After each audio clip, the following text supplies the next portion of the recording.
We're in. Shall we play a game? How about global thermonuclear war? Hey there, HackerFrogs, it's me, the Shy Hat, and we're going to be doing some hangout and gaming today. So today is Sunday, August 16th, and we're going to be doing, well, I've been wanting to finish this game that we started at the beginning of last week, and it's called Her Story. So, well, I figured I'd be playing it for a really long time if I was only playing it for an hour each time we did our warm-up on our live stream. So I decided that we're just going to try to finish it all in one go on this live stream. So it's also Hack the Planet, Tattletale. Hello, nice to see you here. So let's go ahead and get started. We're going to be doing this for about 3 hours or so. I'll put 2 hours on the clock first, and we'll see how far we get after 2 hours. I hear the game is not very long, so if we finish early, we might be moving on to some hacking topics, specifically the Hacker Holidays over at tryhackme.com. But anyways, let's go ahead and get started.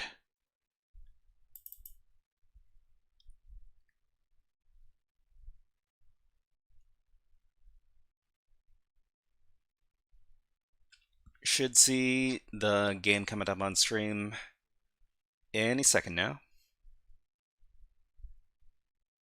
But how's everybody doing tonight? I'm gonna have a lot more time to chat with the viewers tonight because I don't have any super pressing stuff to cover on stream.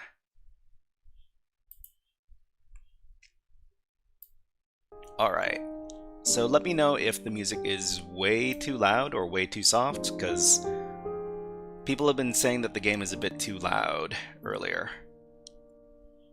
Alright, let's get back into it. So I guess we can also talk about what we've found out about this game so far before we launch into it. Let me go ahead and maybe we'll chat about it a little bit. Working on a D&D app. Awesome, Tattletale. Donald Ekis says, do you speak Spanish? I'm afraid I don't speak Spanish. Cybersky, hello, nice to see you here. We're just going to be trying to finish off our game today, Her Story, but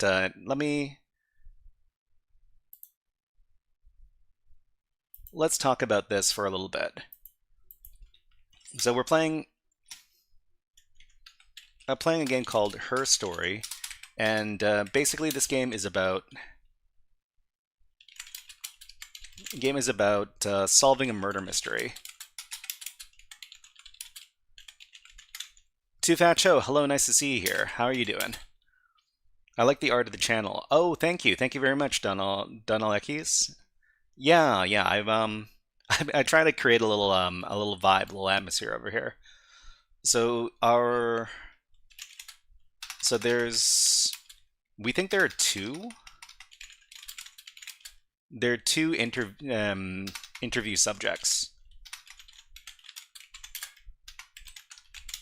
So the two interview subjects one is called Hannah, and the other one is called Eve. This is what we think. And Hannah is the murder victim's wife. She's a mother, or she was pregnant. But she had a miscarriage. And Eve is, we don't know. I think these two are supposed to be twins. So Hannah is Eve's twin, and Eve is Hannah's twin. And Eve is the bad twin, I guess you can say, and Hannah is the good twin.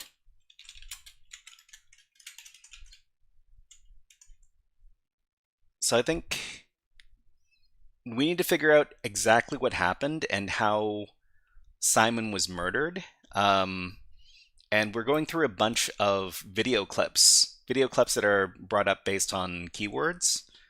And that's what we're doing in this game. So let's go ahead and get back into it.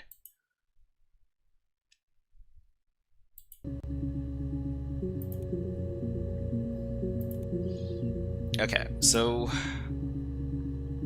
I think one of the things that they were talking about was the Rock, which is the name of the bar they like to go to. Ah, there are more clips about this. So in each one of these clips, they're spread out around across like 2 months, I think. So interesting. Well, I mean, we're just trying to work through the game, and eventually we'll find out what exactly happened. So this is empty room 3. So we need to figure out who's being interviewed in each one of these rooms. So empty room 3, this is the 25th of June. This is Hannah, the good twin. Okay. Oh God, I don't know. I mean, I guess the Rock. You've spoken to everyone there. Someone must have seen where he went. I don't know. So many things could have gone wrong. Alright, so that doesn't tell us very much, but there's another one. And this one is from the 30th. So empty room 3 on June 30th. Okay, and this is also Hannah. No one has been in the last few weeks. We had a plumber come in 3-4 weeks ago. Someone summoned you from the Rock. Okay, so the other thing, I mean, they mentioned a plumber. Are there more mentions of this plumber? Just one. Okay, so who else is from the Rock? Doug and Eleanor are I think they're the owners of the Rock.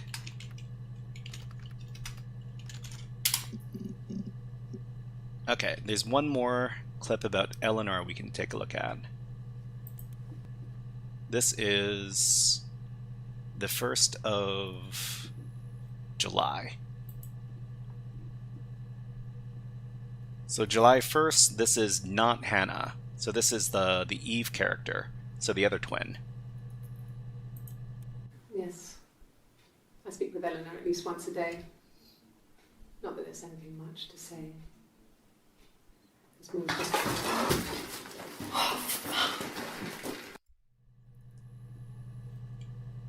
Okay, spills her coffee. I guess we can also like tag up these conversations so that we can access them later.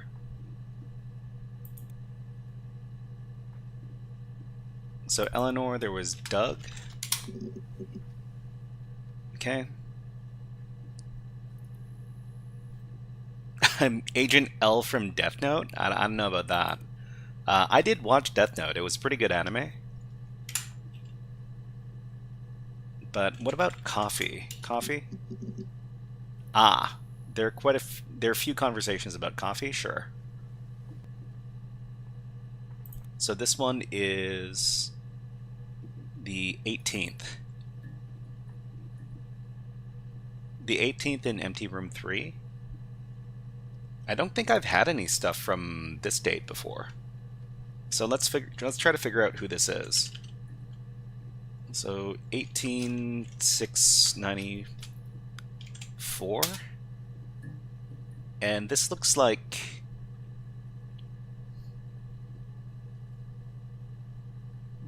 not Hannah. She's wearing a blue top, dark blue top, and she's got long hair.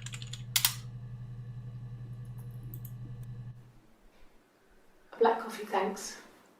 No sugar. Sweet enough as it is. Alright, so something tells me this is the evil twin. Alright, and this one is...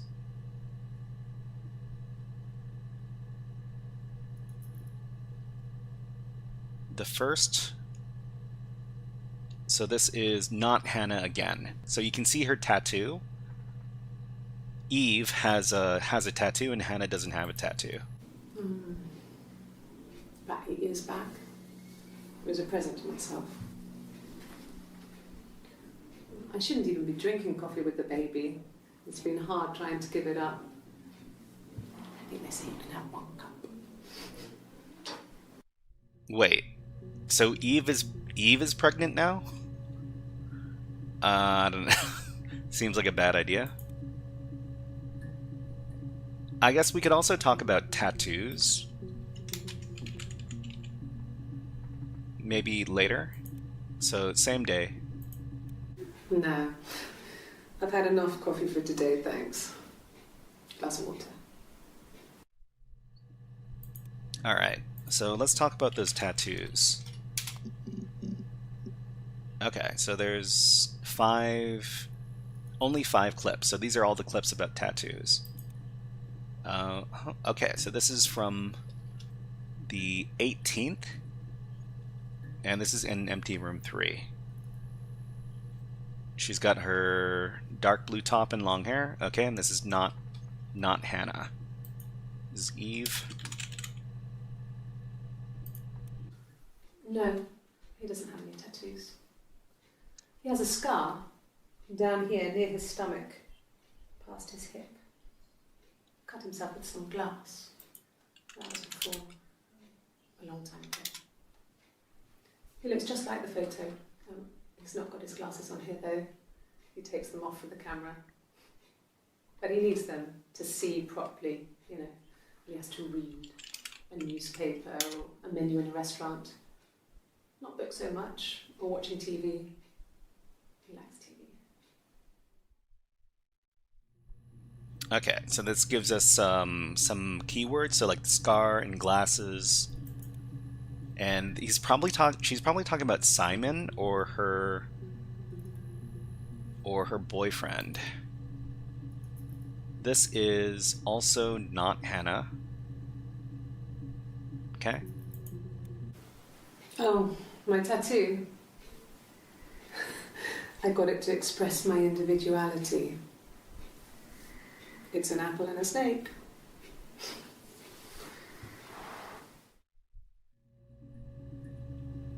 An apple and a snake. I guess that makes sense because her name is Eve, and you know, Adam and Eve, that kind of stuff. So this is interview room B, and this is from the 3rd of July, and this is also not Hannah. So I moved out. Got a small bed sit. Got my tattoo to mark the occasion. I was singing in a bar in the evenings, so I had some money, enough money to cover my rent. And I've been doing something similar ever since. I haven't put down any roots. I don't exist. Alright, so let's talk about those scars. So just one mention of scars. And what about glasses then? Okay, so quite a few talking about glasses. This one's from June 27th. So I can't...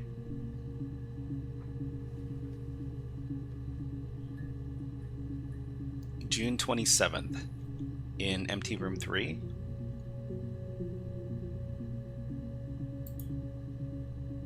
So I can't tell which character this is supposed to be.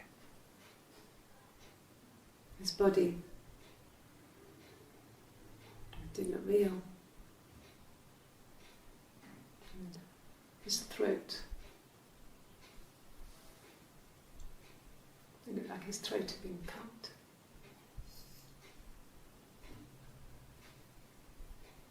And I didn't see his glasses. He has these thick glasses.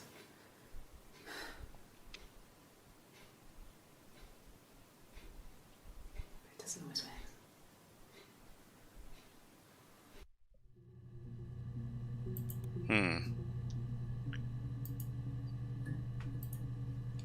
So I'm gonna go out on a limb and I'm gonna say that this is not the Hannah character.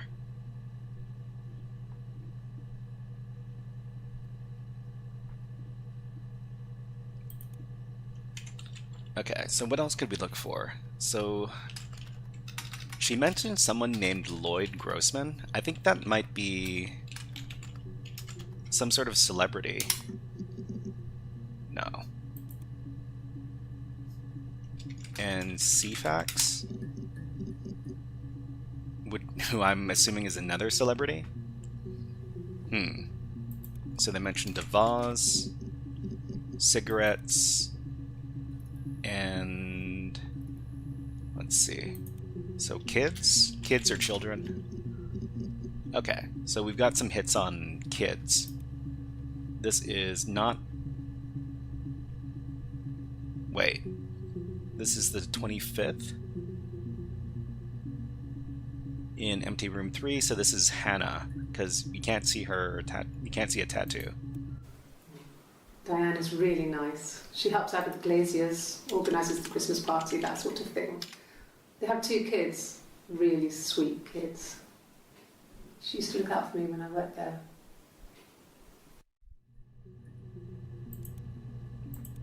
So Diane is someone we could also check out. This is the 30th. Okay, also Hannah. Well, there you go.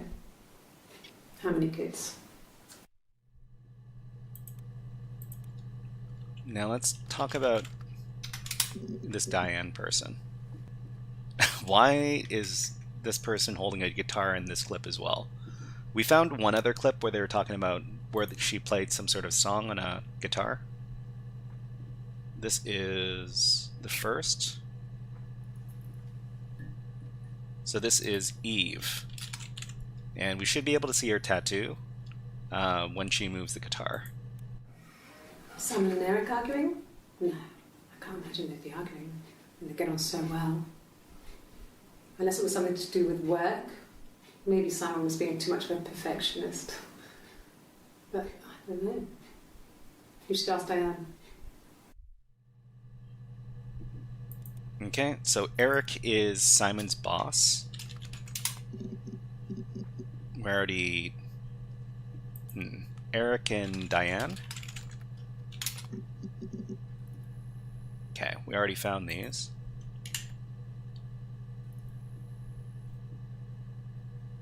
So did we already talk about the Ouija board? I think we did. Yeah. The Ouija board, the hairbrush.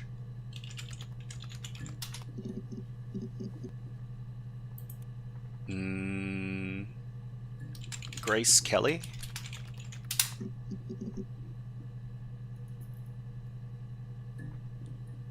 We can come back to some of our really early clues, so stuff like the Arabian Nights.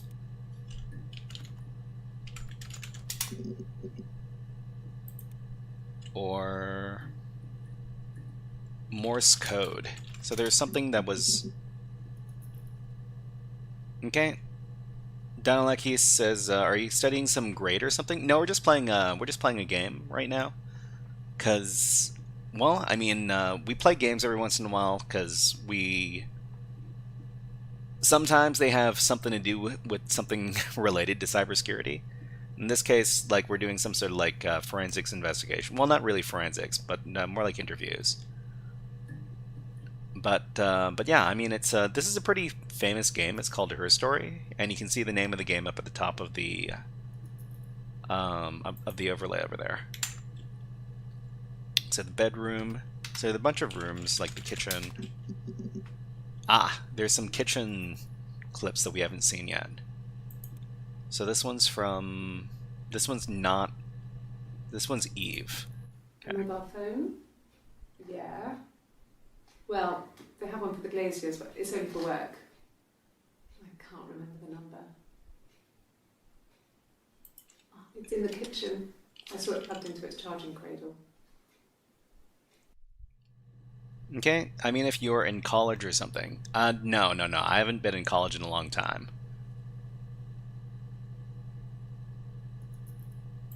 I used to work in cybersecurity for a little while, but then I decided to I decided to teach cybersecurity instead of working in cybersecurity, because I wanted to provide some a place for people to find out about the cybersecurity industry and answer questions and stuff like that. Also teach beginner level skills. So this is also okay. This is Hannah, and we're talking about the kitchen. Bruce? Oh, yeah, no, it's nothing. I was going through the top cupboard in my kitchen, and the chair slipped, and I kind of hit the door with my face. I mean, it hurt like hell. So we can also talk about bruises later. Ooh, this one looks a bit...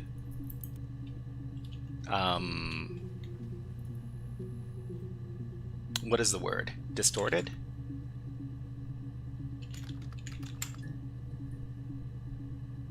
And this is the 1st of July in MT room 3, but this is a different one.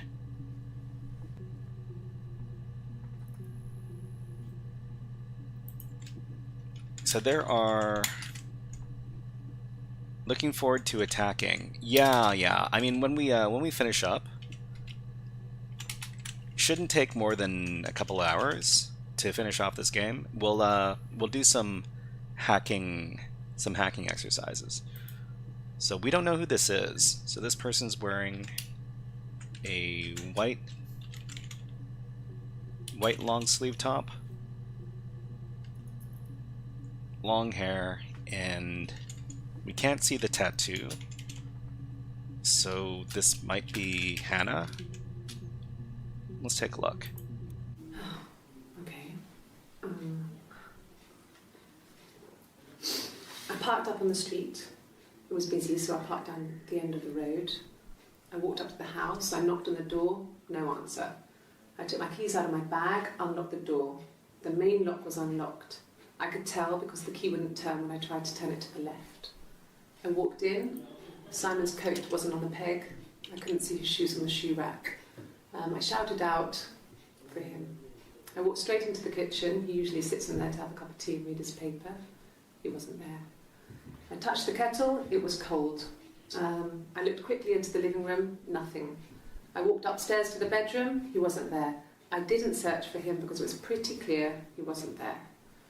Then I had a shower. Whilst I was in the shower, the phone rang. I think it was Eric, his boss. I didn't answer it. Then I came out and I was just exhausted. So I lay down on the bed and I fell asleep, but I didn't mean to. I woke up a couple of hours later and I was surprised to see no one in the bed next to me. And then I remembered where I was and what had happened. That's when Eric called again. I spoke to him. Then I called Simon's parents. And then I decided to come and see you. Is that enough?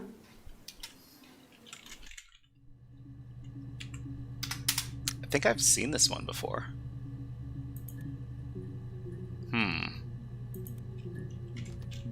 So we talked about parents, so something about the bruise. Ah, okay, so there's 5 clips. We haven't seen a couple of these. So this one is the 27th. Is this a new... No, it's not a new date. So orange top. This is Eve. Let's take a look. The bruise. I have a really fast metabolism, so stuff like that just comes and goes. I don't know if there's much more that I can tell you that I haven't already told the other policemen. I found the body.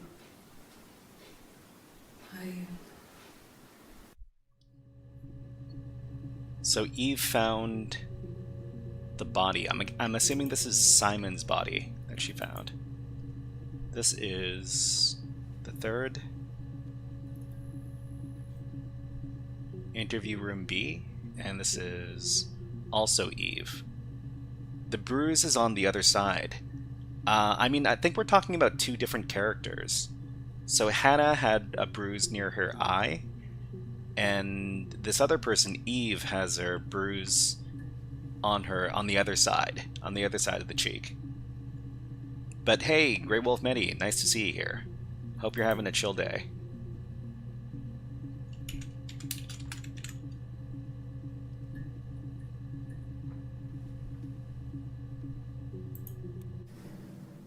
If one of us got hurt, the other one would have to be hurt too. A grazed knee, a bruise.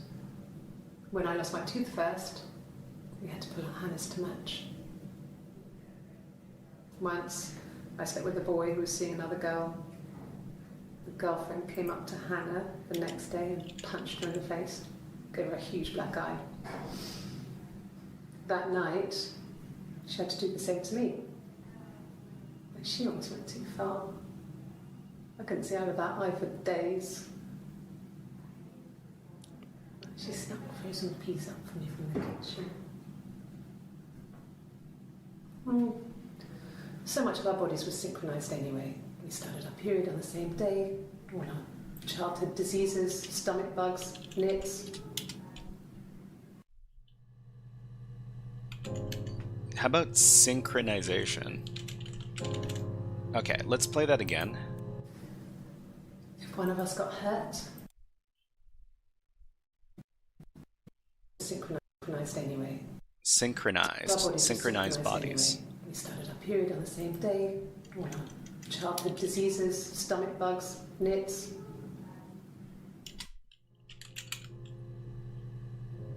That's very interesting. It kind of like supports the theory that this might be like the same person, but they've got like multiple personality disorder. So same person, same day. This was about 9. I went round and she was waiting for me. She was furious and so angry, the kind of anger you can only have towards yourself. We screamed at each other, argued, cried, we fought. I hit her back, left a bruise. I had my wig on from performing, she tore it off. Eventually, we grew tired of fighting and I left. Okay, I'm gonna I'm gonna go out on a limb. So, what's the name of that? What we used to call it like schizophrenia? Chit chat. What is this? Whoa, what is this? How's it going down there? You done?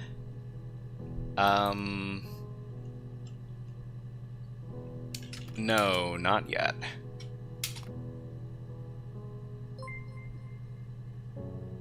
Okay, I'll hang a bit longer. Buzz when you're ready. Yeah, I mean, so when we're ready to go, when we're ready to finish the game, I guess we can click on the chit chat button over here. Schizophrenia?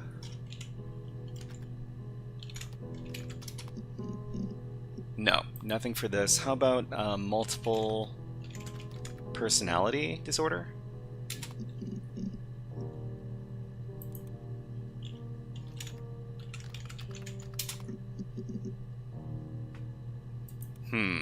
Gypsy with the crystal ball? I don't know about that. How about just crazy? Ah, they talk about being crazy?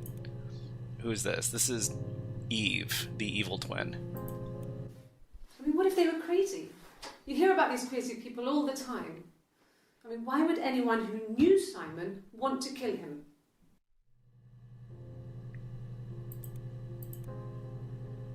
Okay, and this is the same person? It's the third.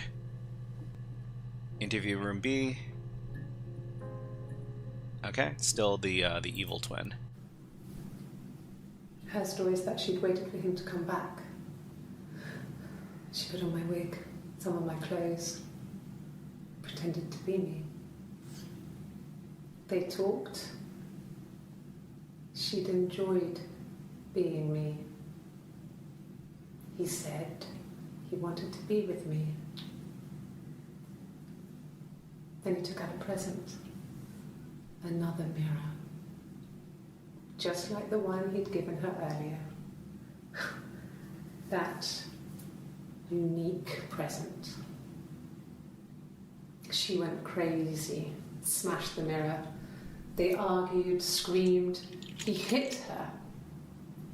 So she grabbed a piece of the mirror and just swung it round. She cut his throat clean open. She'd only meant to scare him off. Wait. Was that Eve saying that Hannah committed the murder with a piece of mirror when they're having an argument?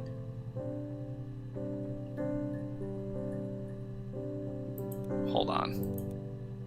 Mirror, Simon. I mean, Mirror and Simon.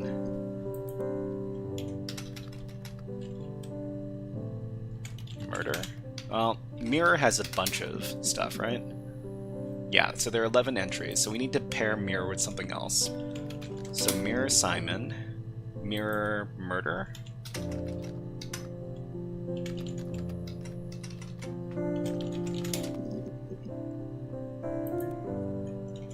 Maybe Mirror Hannah?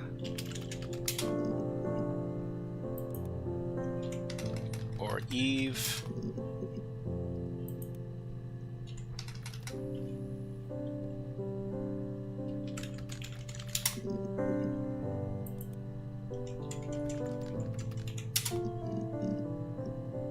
Okay, so it was maybe an accident. Hello, Jackson America, nice to see you here. Alright, so this is still Eve. Let's take a look what she has to say. When I was 8, Mother died. She slipped down the stairs. It was an accident. I had read a diary at that point and I knew she wasn't my real mother. So I burned the diary that day and I left. Walked out and across the street.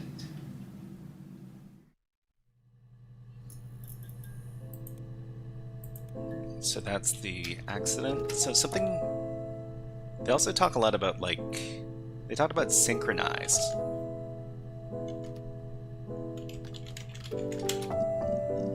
So the two have to be synchronized. They have to do the same stuff. So something about a present. 5 clips. Okay, so this is Hannah, the quote-unquote good twin, but we don't know if she's good anymore because she might have murdered her husband. It was my birthday, like you said. We were going to have a meal at home. We had our meal. He gave me his present. I guess I didn't like the present.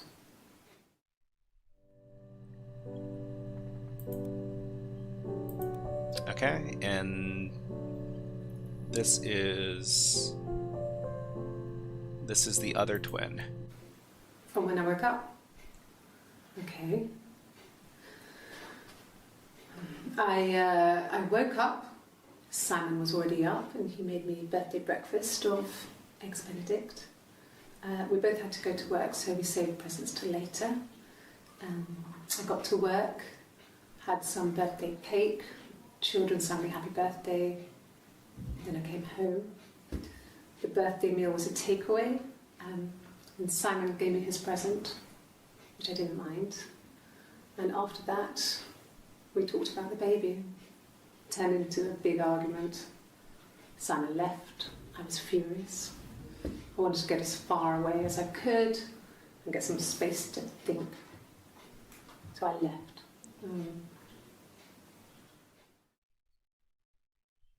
Okay, Michael. Hello, nice to see you here. How are you doing? So we're playing a little game.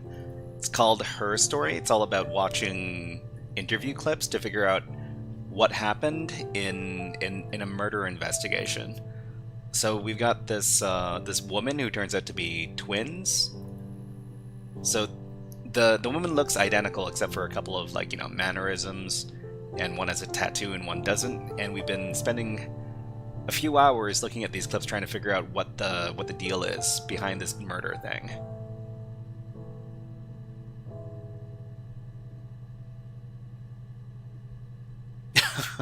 She RMRF somebody? Well, it shouldn't be that easy, right? Alright, so present mirror. Okay, there's only a couple of clips for this. So I think we're coming pretty close to figuring out exactly what happened, right? Simon gave Hannah a mirror as a present. She didn't like it, or they were arguing about something, and then she sliced open his throat with a piece of the mirror, which seems pretty crazy.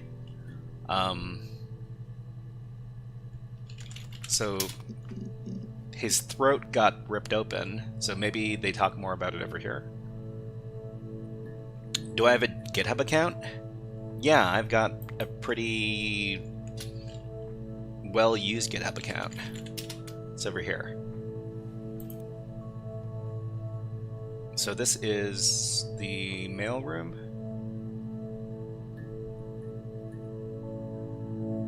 This is Hannah talking about this.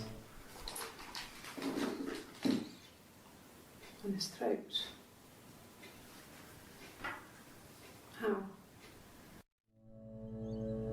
So I guess she might not believe that she committed the murder. Or maybe she had some sort of psychotic episode.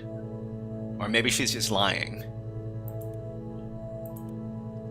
So this is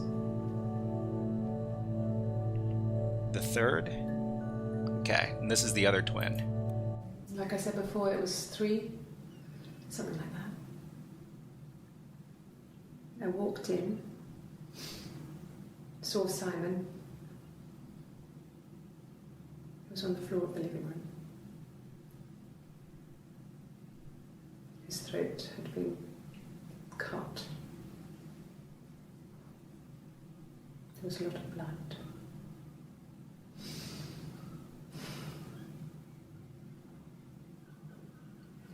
He was dead. Okay, I think we can hone in on the living room. The living room and Simon. Living room and Simon has 7 entries. So living room Simon dead. Only 1. Okay, living room Simon. Living room Simon body. Or maybe just the body in the living room.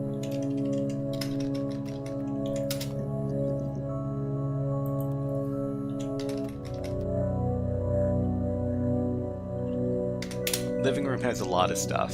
So 9 entries for living room.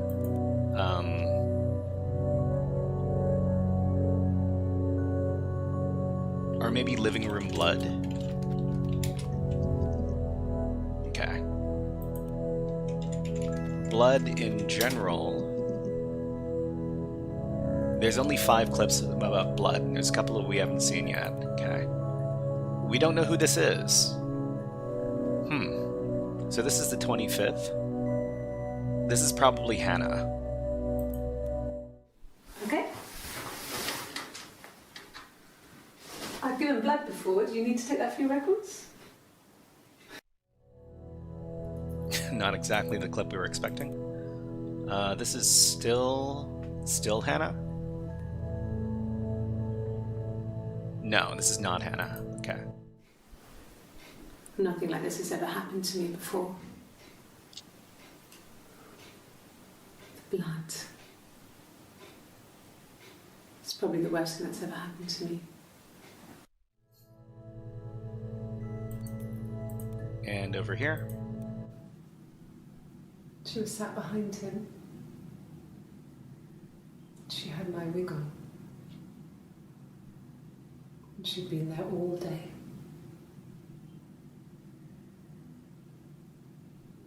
And she had blood on her.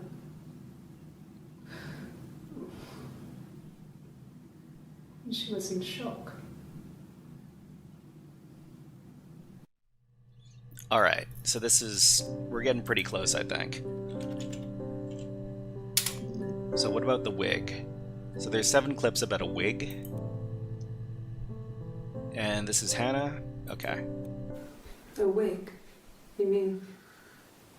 what type of wig?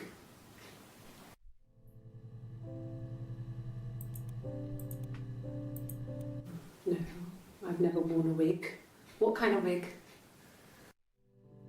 Alright, so she denies that she was wearing Eve's wig when she murdered Simon. So wig, Simon, or like wig and blood, murder? Or like wig and body? Living room and wig? Yeah, let's do that. Thank you for the suggestion. So living room, wig, no. Onyx, is this a game? Yeah, it's a game called Her Story. So it's all about finding out the truth behind some sort of murder mystery. And I think we're coming pretty close. Wig and... So if we just do like body... Ah. Alright. Why does she have a guitar in this one as well? We'll watch this one last. So this one is the quote-unquote evil twin. This is the third.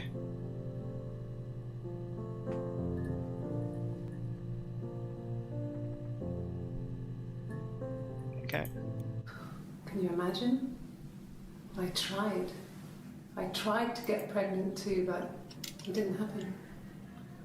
I slept with so many boys, men. My body refused. I think my period stopped because hers had. I was pretty ill. I mean, how could we stay the same now? Felt like Hannah had really fucked things up. Set us down separate paths. We had become different. Okay, and then this one with the guitar. And this, I don't know, it looks weird. Really? Okay. Here's the rest. Oh, they laid a body on the dock to oh, the wind and the rain, till a fiddler with a fiddle came walking by, oh, the dreadful wind and rain. And he made a fiddle bow of her long hair, oh, the wind and the rain. Yes, he made a fiddle bow of her long blonde hair, oh, the dreadful wind and rain. And he made fiddle pegs of her finger bows, oh, the wind and the rain. Yes, he made fiddle pegs from her finger bones, oh, the dreadful wind and rain. And he made a fiddle out of her breastbone, oh, the wind and rain. The sound could pierce her heart of stone, oh, the dreadful wind and rain. But the only tune that the fiddle could play was, oh, the wind and the rain. Yes, the only tune that the fiddle could play was, oh, the dreadful wind and rain.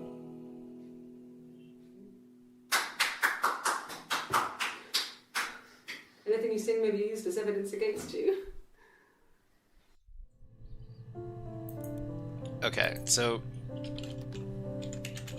apparently there was like an argument that the couple had before the murder happened, right? So they argued about something, and then the wife broke the mirror and then slashed the guy's throat. Okay. So this is the empty room 3 on the 18th. Okay, so this is the Eve character. There's no couple stuff. A stupid argument, nothing specific. No one knows how to push your buttons better than those who are supposed to. So I mean, my question is, how did she overhear their argument? Was she in the same room, or was she in the room next door? No. I mean, yes, we have arguments, but he never runs off. He always comes back. We make up. It's always that way. Okay, and this is Hannah talking about the argument? Yes. He left after the argument. It was about 8 o'clock. But Michael says, the last line was fantastic. Anything you sing can be used against you. Well, I mean, that is pretty funny. Okay, so the argument, and so there's a wig, there was an argument, there was a piece of mirror that was used to slice somebody open. So the present in the mirror.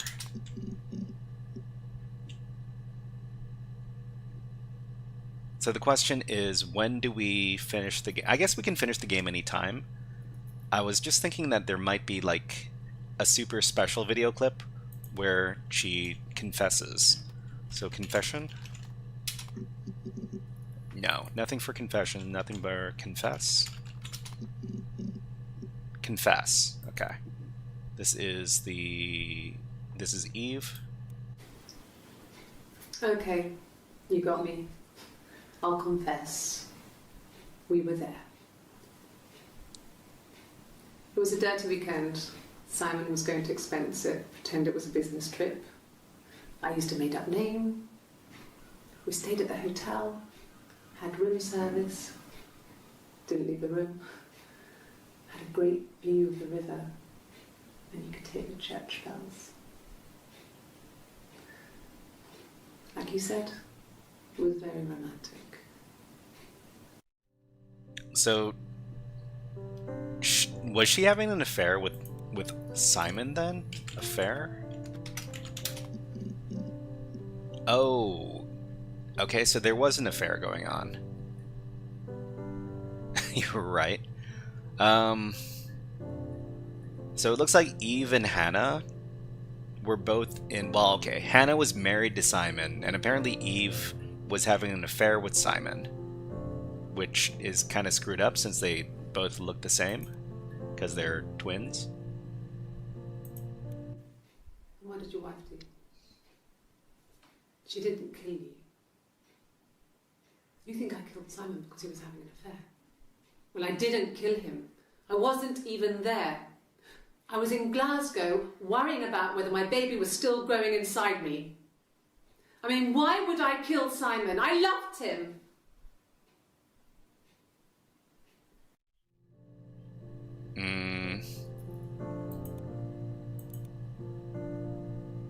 Wait. I'm starting to doubt whether or not these are actually two separate people. You're reaching here. Oh, I don't know why. No, I've never cheated on anyone. I've never taken anything from anyone. Simon is dead. But I have my baby to care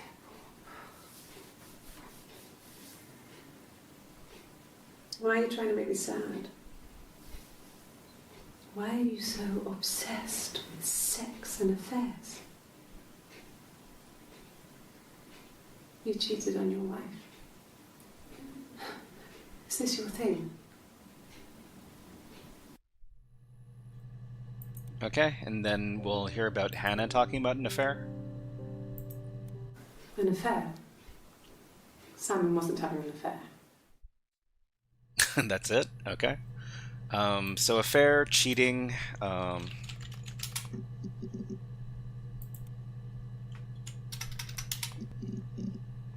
So talking about, well, there's one here. So this is... Mum and Dad never knew what was going on. We got so good at it. We were so in sync that we'd use each other to cheat. If one of us had a hangover, the other one would go to school. Whoever was best at a subject would sit the exam. There were lots of differences between us. Some things one is better than the other at.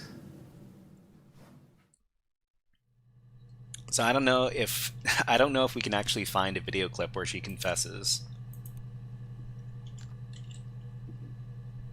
Guilty? Maybe? Ah, okay. So these have to do with somebody being guilty. So this is still... This is still Eve? Yes. I thought about telling Hannah. I felt guilty after the kiss. But then it began to feel like this was the way it should be. Sharing, like we had before. He never mentioned her to me. There was the Simon with me and the Simon with her. It was almost like it was a different Simon. But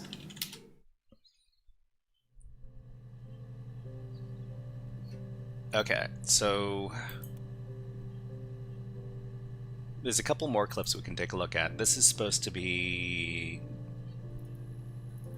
This is also supposed to be Eve.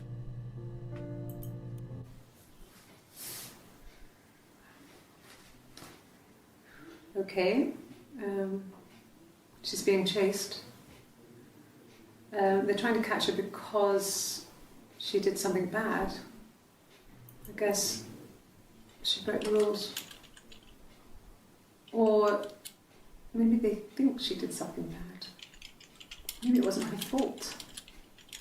She looks scared, not guilty. Maybe it was mistaken identity. Did they catch her there? I don't know.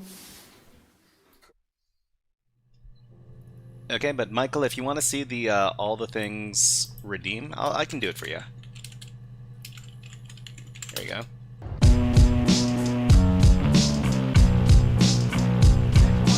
This one's dedicated to all the hackers.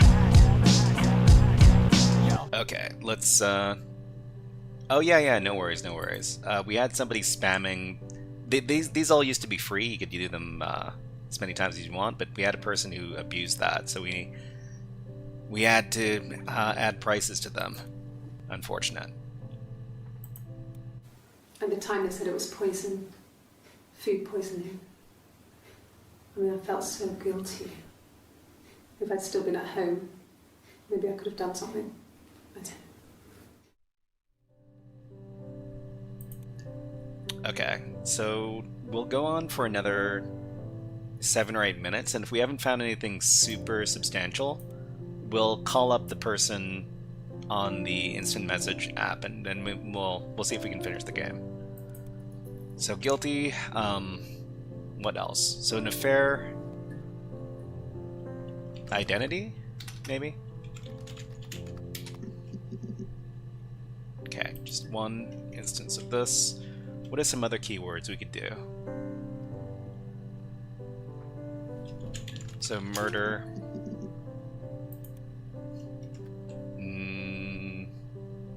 Slit? Or slash? Because Simon's throat was slashed.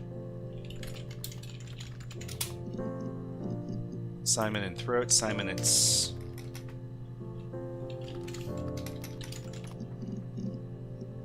Simon dead. I'm surprised that there are a couple of clips we haven't seen here. Okay. That's all that matters, really. The baby. Simon's dead, but the baby, that's how he will live on. Our baby.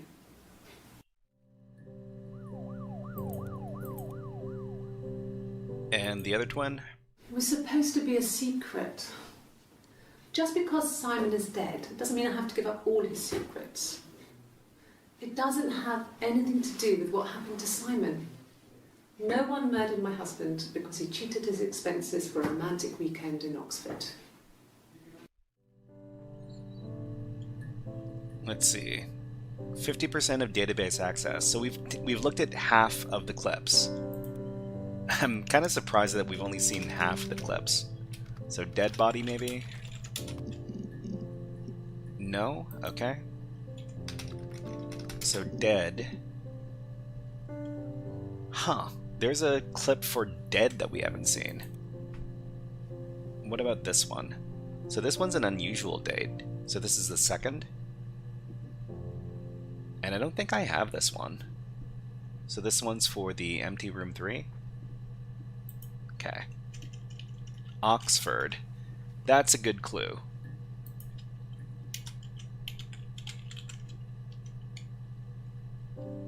Okay, so this is 2nd of July. She's wearing a dark top. Dark long sleeve top. And who's this? Rehearsed? You ask me the same question, you'll get the same answer. Is that your evidence? Of course I thought about what happened then. It's all I've thought about. My husband is dead. Okay, so I guess this is supposed to be Hannah. So Oxford, right. Let's find out what happened at Oxford. Okay, there's a couple more. There was a conference, something to do with double glazing. In Oxford? Maybe double glazing is a special keyword. Are you sure?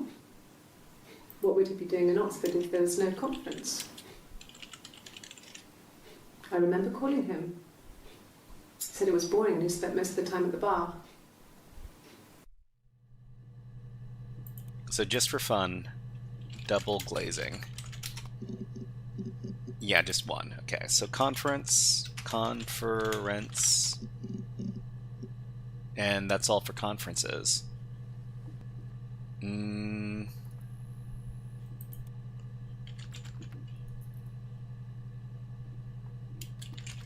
So body and living room, body and or dead has a bunch of stuff, but we need to combine dead with something else, like dead Simon or dead baby or secret, Simon's secret. Okay, or just secrets. And there's another secret clip here. Let's take a look. When we weren't together, we'd send secret messages by tapping out a code that we'd learned from a book, the knock code. Something prisoners of war would use. We'd tap them out on radiator pipes or the attic floor.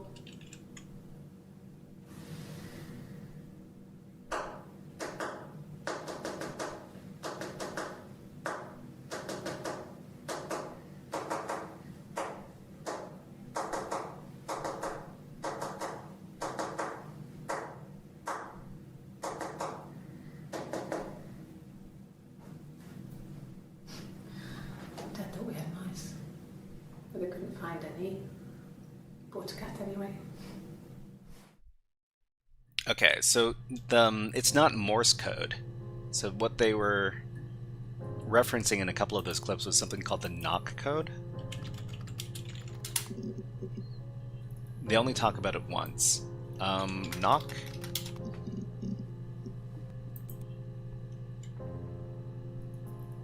So maybe I should do some research somewhere else talking about the knock code.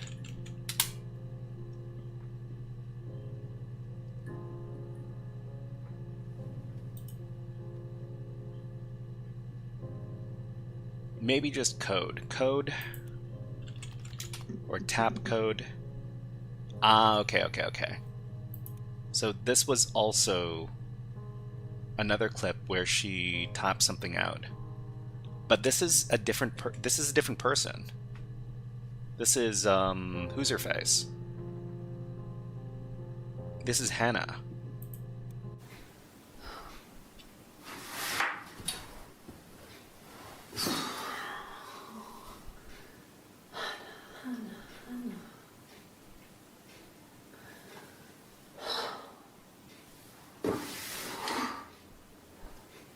What are you doing talking about Eve?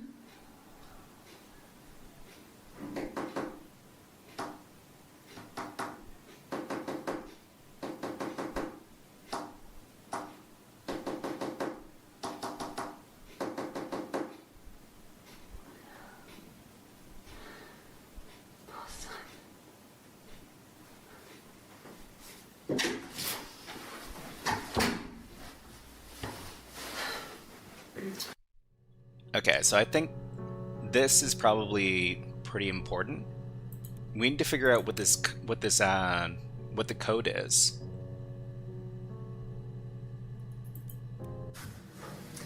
When we weren't together, we'd send secret messages by tapping out a code that we'd learned from a book, the knock code. Something prisoners of war would use. We'd tap them out on radiator pipes or the attic floor.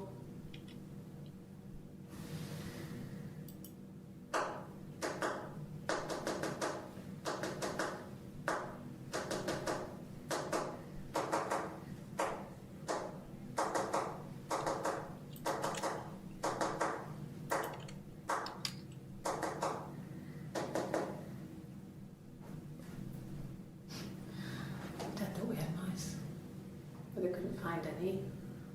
Bought a cat anyway. Okay, so let's take a look at this tap code thing.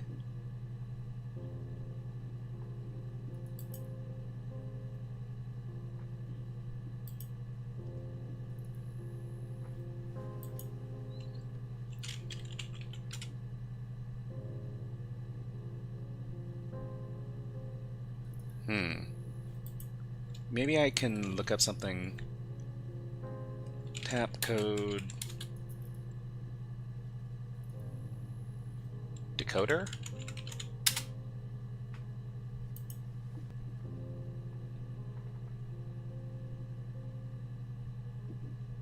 Okay, so I see something like this.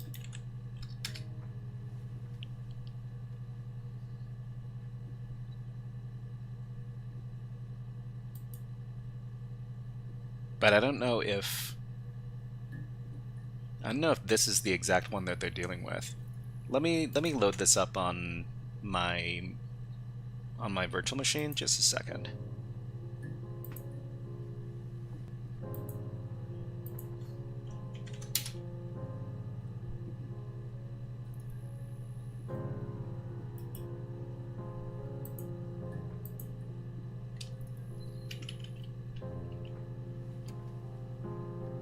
One 353 something something. Okay, let me keep on watching those clips, and then we'll try to figure out what the code is.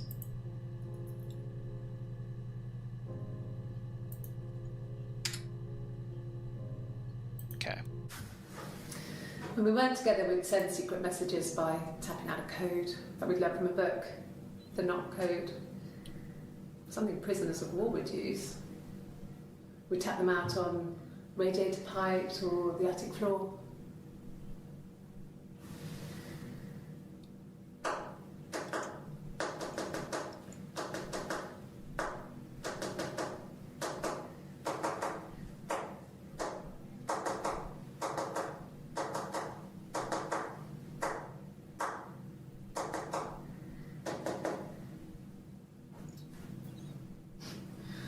Dad thought we had mice, but they couldn't find the floor.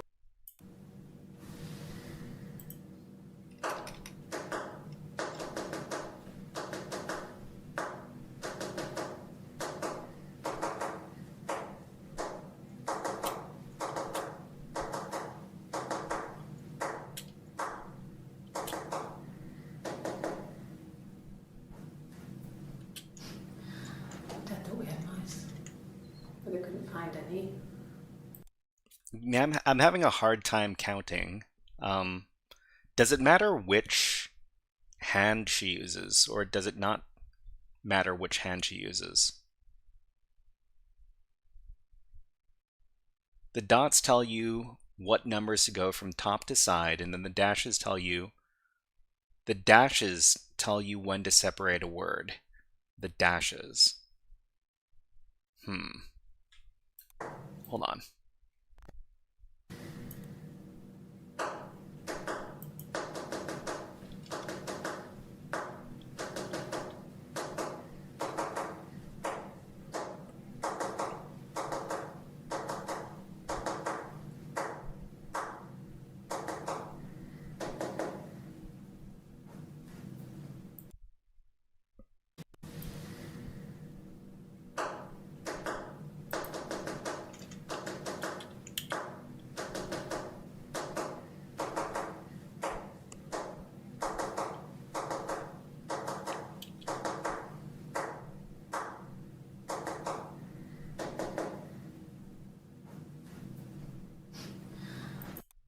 Okay, so I think we'll try what Tattletale was talking about, because he's got a set of numbers.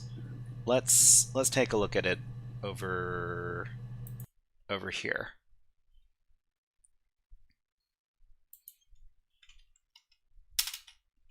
So if this is the set of numbers, and we're looking at the tap code here, it's 1 and then 2. 1 then 2 is 5. No, sorry, F. And then 5 and then 3, which is P. Okay, that doesn't, I don't think we're making sense anymore.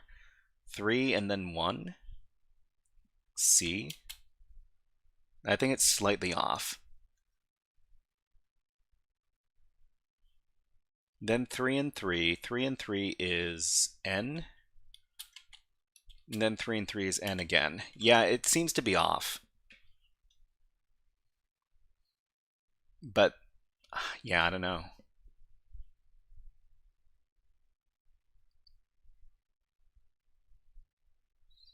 So this is called the tap code. So when we talk about code, there's just two things. We need an accurate count. I mean, the other thing is,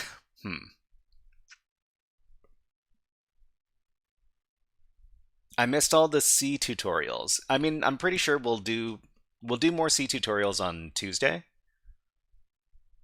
Yeah, we'll do more there. I'm learning C2 as a beginner. Yeah, no worries, no worries. I'm also consider myself a beginner at C. There's a lot of stuff to know about that language. Can you slow the video down?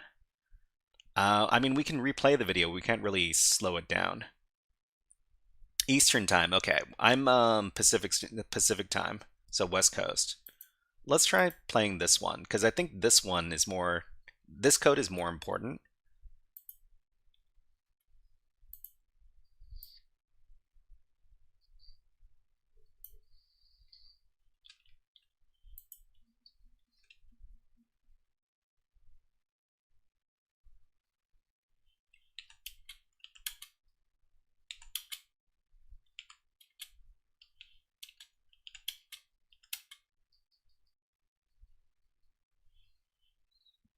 Okay, I didn't get all those numbers. Let's try that again.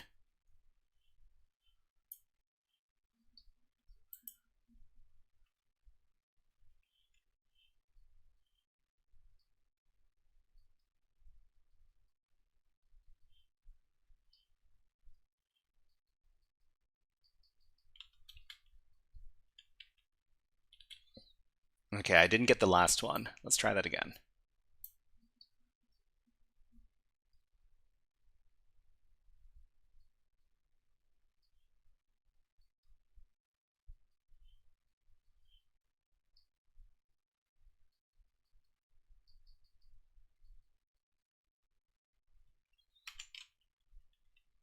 Okay, this is the set of numbers I have for this pattern.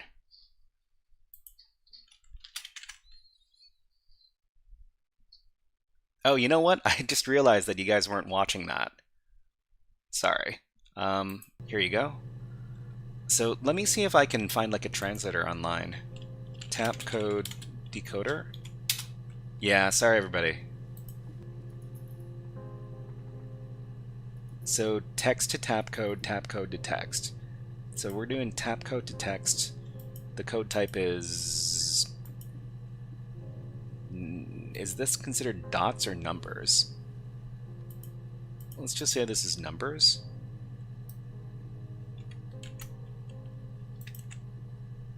Oh. Love you. So the apparently from sorry about that everybody. Okay, so if the maybe love you is no, love you is not raid incoming. Huh. Okay, so the other one was, is it a phone number? No, we were able to translate the previous one. So the one that... So this one, the code translated out to love you, and we'll try translating out this one as well. So let's record the number of taps. When we weren't together, we'd send secret.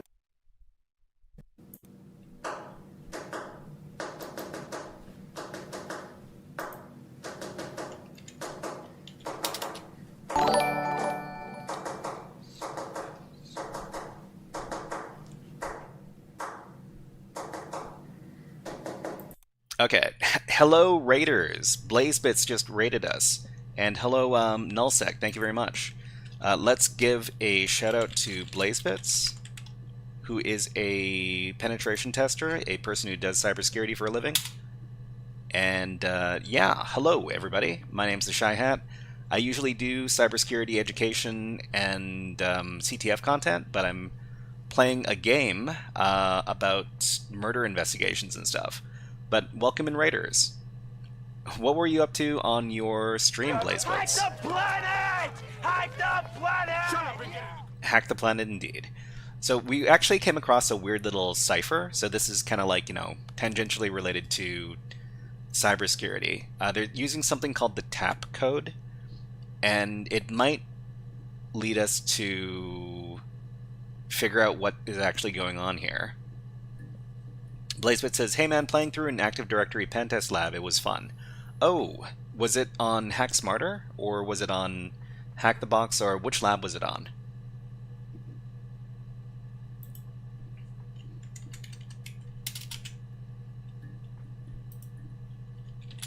Oh, Hack Smarter. Awesome, awesome.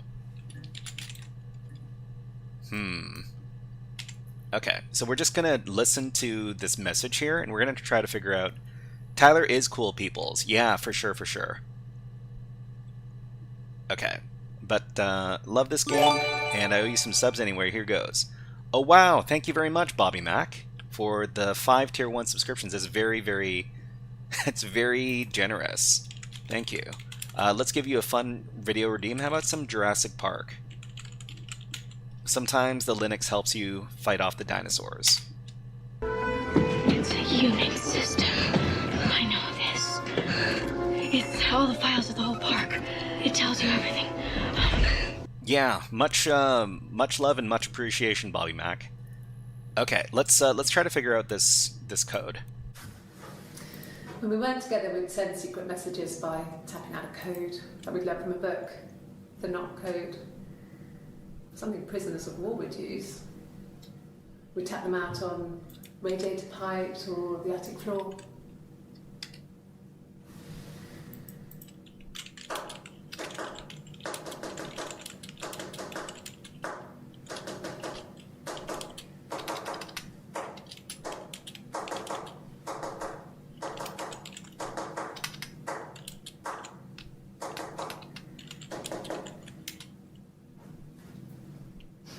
Okay, let's. I didn't catch any of that because I was typing on a message. All right, let's listen for that pattern one more time.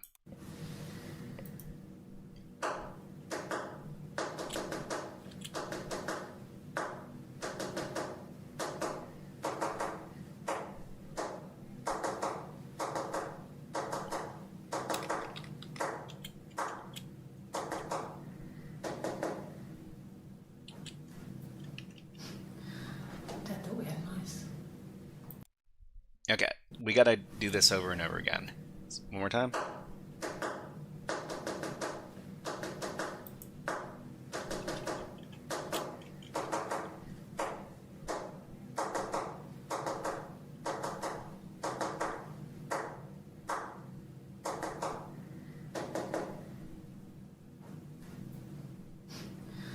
Dad thought we had mice. Okay, I mean, she talks about a different code called the tap code, and I've left the link for the tap code a few different times. Here's another one.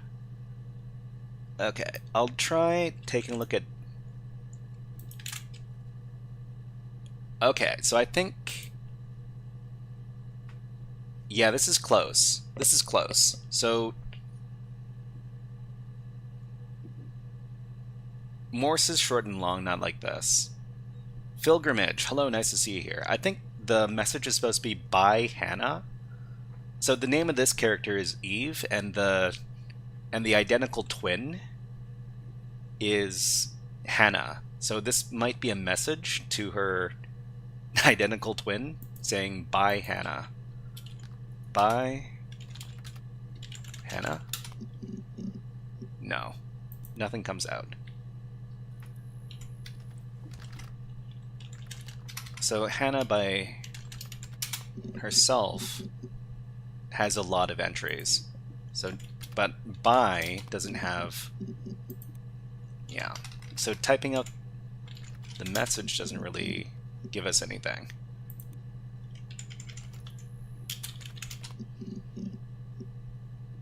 So the other person is Eve.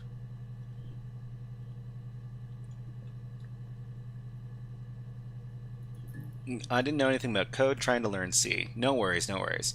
Pilgrim says, I worked with a Romanian guy who knew Morse code. He was quite old.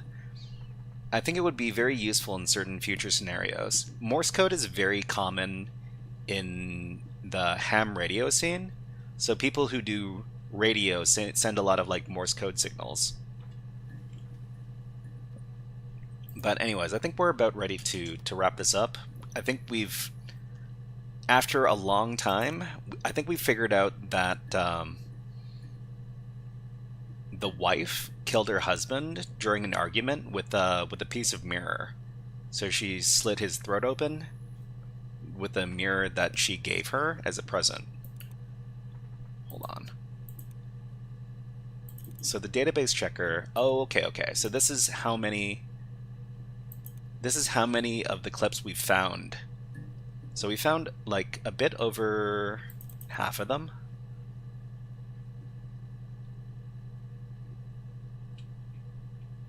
Okay, 152 it would be buy in knock code. Hey Anarchist, nice to see you here.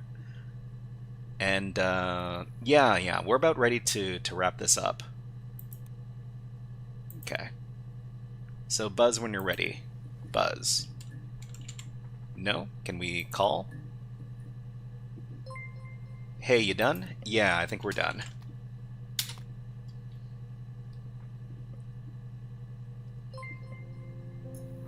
Good. So you think you understand why your mother did what she? Oh, we're her child. So do you think you understood why your mother did what you did? Well, I mean, I guess she was having an affair with her twin sister. That's my theory. So let's just say we can't say anything. Yes or no. Let's just say we did. Yeah. I'm glad, Sarah. I'll be waiting outside. So we're Sarah. Log off and we can meet over the road. What the hell kind of game is this? It's a game where you watch your mother, apparently, being interviewed about how she killed your father. So it's pretty weird. And then there's like an aunt who's... We are not related. Okay. I'll be waiting outside. Log off and we can meet over the road. Okay, quit. It is pretty dark, yeah. So apparently there's like a whole series of these games by this director, Sam Barlow.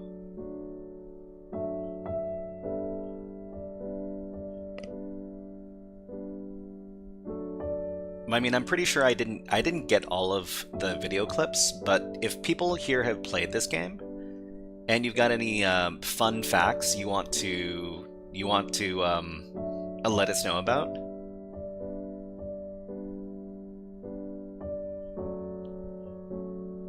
So all this time we were playing as this person's daughter, and watching videos about her talking about how she killed her dad. And thank you very much for the follow on Twitch, Pilgrimage. Thank you.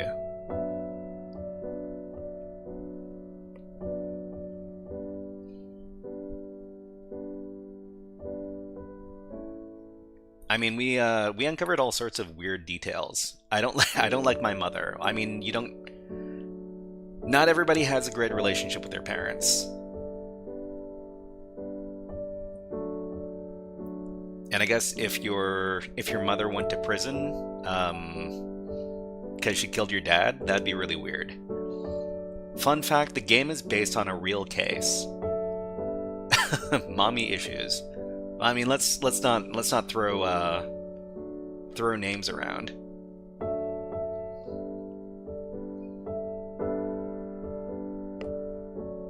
So it was based on a real case, Arno Gumby? That's weird. Well, I mean, I guess they say that truth is stranger than fiction, right?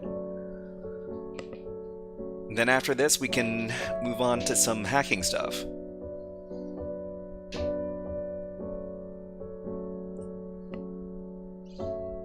Bobby Max said you should definitely play Immortality. I didn't get all the way through, but it's wild. Immortality, I'm pretty sure there's like nudity, and like if you're stuck, you can always try admin random or the unlock command.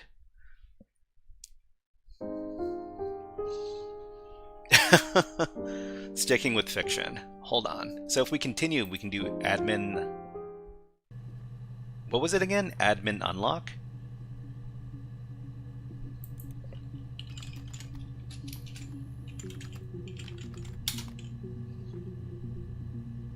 Okay, database unlocked. You need a censor disclaimer or something. Yeah, there might be like a streamer mode for Immortality.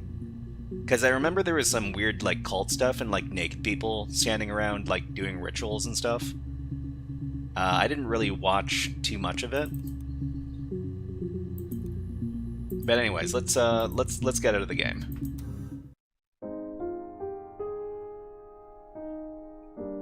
Okay, we can just quit out. Thank you very much, Jiro Bianco 93 for following on Twitch. Thank you. And we were just dealing with the tap code over here.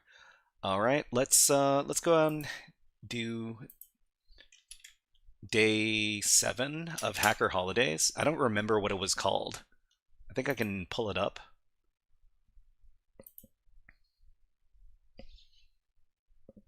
So Day 7, we got to the initial access, but we weren't able to do the privilege escalation yet. So let's see, do not disturb.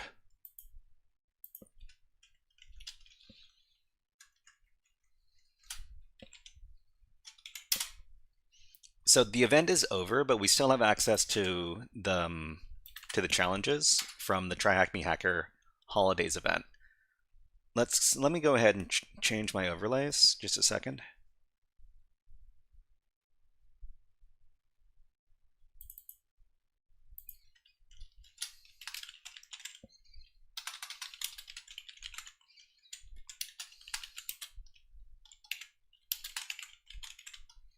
Okay.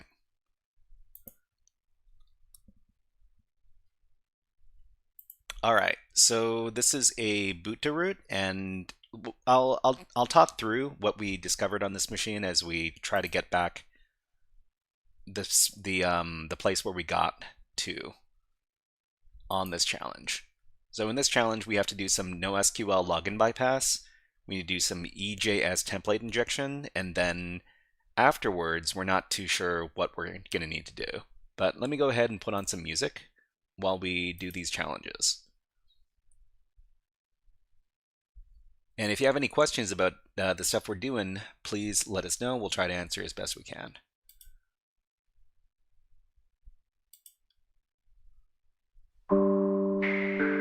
It's a bit loud.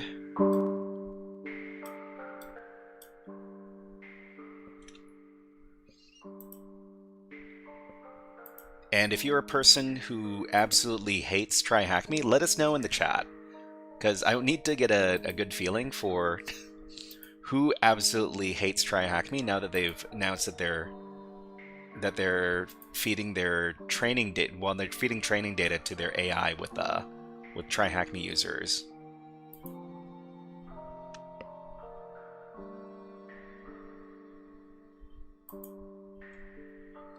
Okay, Freedom Dow says, I've never used Try Hack Me yet. Jang says, I've arrived at the perfect timing hacking part at Hack the Box. Oh, it's not Hack the Box right now. Nullsec says, I don't love them, but they still have a lot of good content. They do have a lot of good content, and they especially have a lot of good free content. And that's why I wouldn't say I support them. I don't give them any money, but I do use their platform. Okay, so the first thing we need to do is we need to access the machine, because they've got a website that we need to break into. So over here.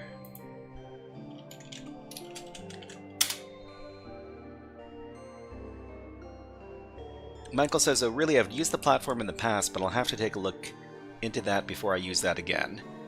Yeah, I mean, these companies are all trying to cash in on the AI trend for as long as they can, I suppose. Alright, so we'll do some Nmap port scanning, and I think I'm already connected to the machine, right? Or the network? Okay. It shouldn't have this many ports open. So this is... this is not the... I'm not connected to the Try Hack Me network. Alright. So we need to use this one.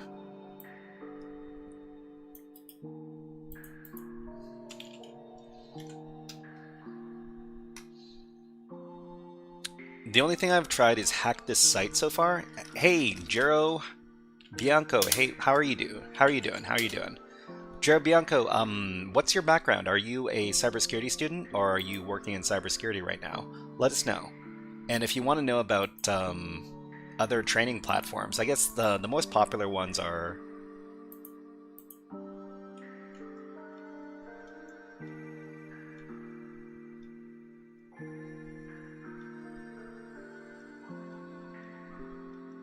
these ones over here. So CTF challenges, Try Hack Me, Hack the Box, Pico Lab / Scilab, Scilab Academies. These are the most popular cybersecurity education platforms. I can't get used to your terminal colors because it's used to ZSH theme colors. Okay. Breach in the Cloud. I think I've heard of Breach in the Cloud. I've never really used it before. Purple Gore says, we're at the point in which most user-generated data is useless and low quality. Jared Bianco says, I'm a software dev and I do networking at the place where I work. Oh, okay, awesome.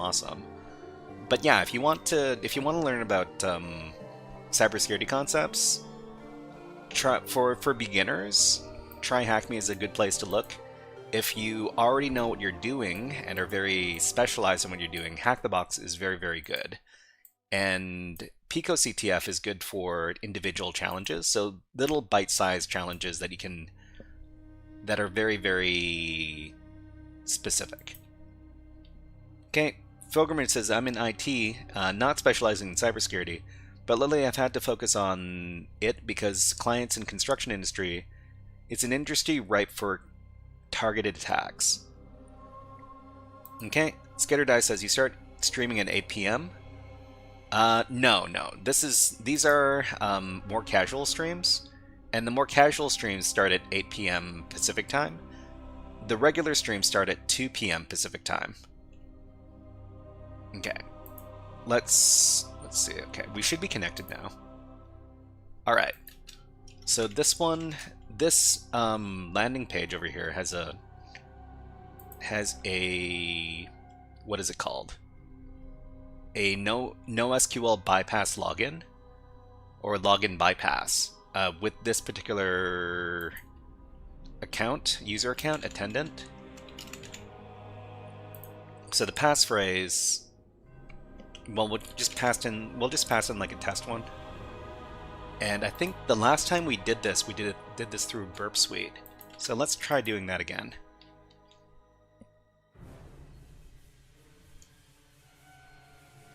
Okay, port forwarding is the most advanced thing I've configured, but cybersecurity has always piqued my interest. Yeah, I mean, port forwarding is, it's some networking magic, yeah. Making the network packets go where you want them to go, right? Okay, so we're just going to use Burp Suite, which is our favorite web app security tool. And we're just going to pass this in through the Burp Suite browser. Can't get login. Can't get login? Hold on. Should be able to. Let's reload this page.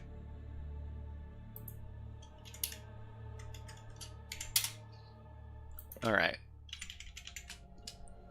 So we'll try again. Attendant as the ID, and the password we're just going to put in test. Invalid credentials. Okay. So we'll go back into Burp Suite, and Burp Suite records all of your web traffic. And it recorded our post request to that page. So we'll put that in the repeater, and then we'll try to get some NoSQL login bypass. So we don't really know how we don't know for sure that this is NoSQL, but we know that it's a common set with Node.js applications. So we would give, like, let me see. I think I've got the payload in my write-up over here. So the payload that gets us in is username attendant and password NE, or not equals, to 1. So this will let us do our NoSQL bypass.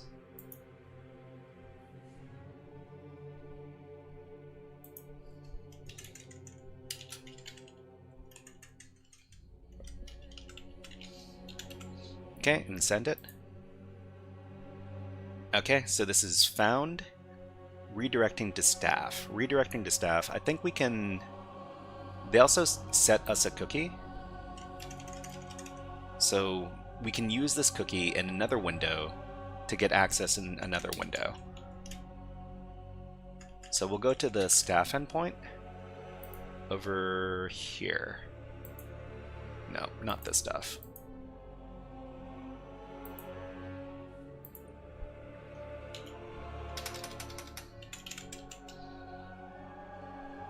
So if we try to go to staff, it says staff access only, but we're going to put in the cookie that we got into our web developer tools. We've got our storage, we've got our cookies. We'll create a cookie. We'll call it sid.connect, and the value is the thing that we got from Burp Suite. And then we'll reload the page.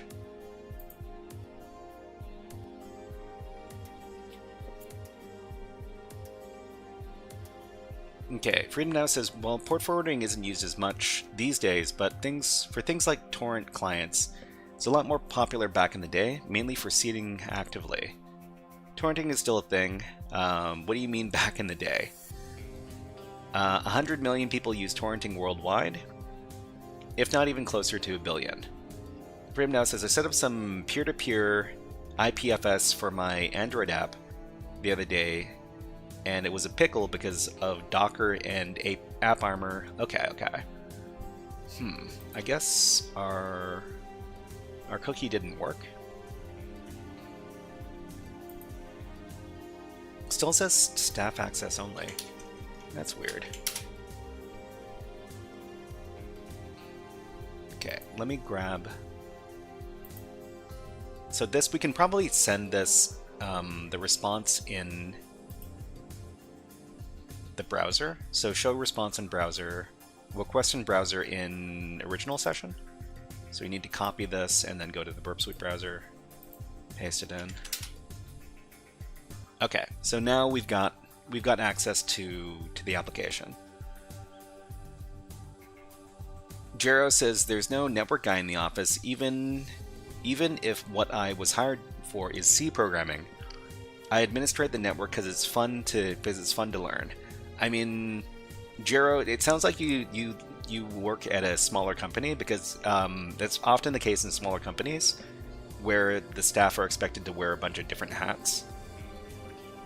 Okay, so this is where we figured out that we had to do some EJS template injection, because we get to preview the code over here. So EJS is basically like an integrated JavaScript, or no, it's JavaScript where you can put in like HTTP tags, right? I think I talk about it over here. So the staff endpoint lets us write an EJS script, and we can use EJS for template injection. So in this case we can run system commands through the EJS template injection.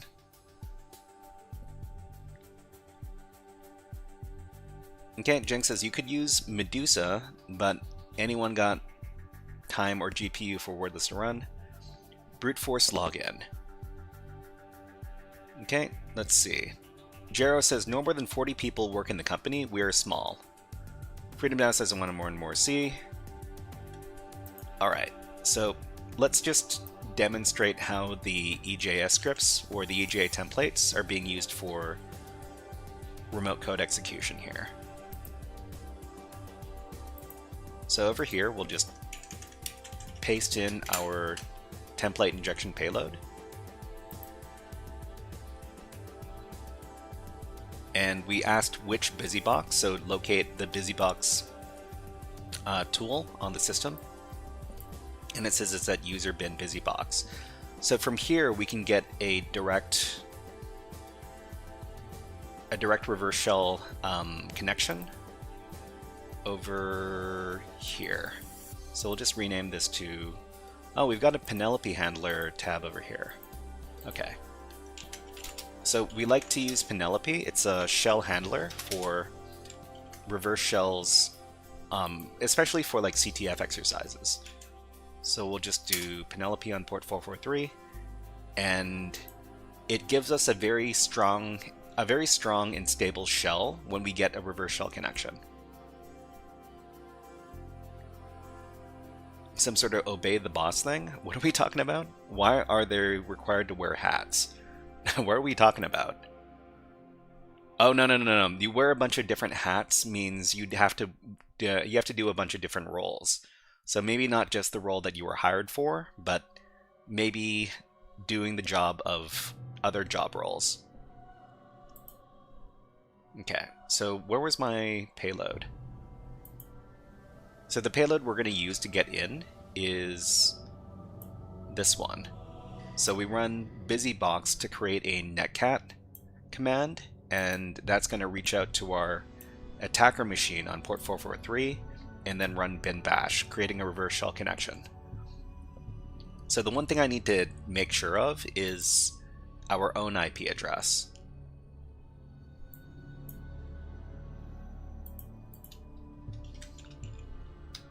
Okay, so I'll check my IP address with our good old IPA command, and it's over here. I think my IP address on TryHackney hasn't changed. So 134.186. Yeah, it's the same one. Okay, so I'll just copy this. So other employees see your role. I mean, other employees, well, I mean, when you can't have like specialized employees if you have a limited number of employees. So employees have to pull double duty, doing the job duties of other job roles. Okay, so we'll paste in our reverse shell payload here. And now we have got access over here. So we're now poolside at TryHackMe. Okay. Since when have IT people have become such sassy girlies? Are they? I'm not really too sure if I agree with that.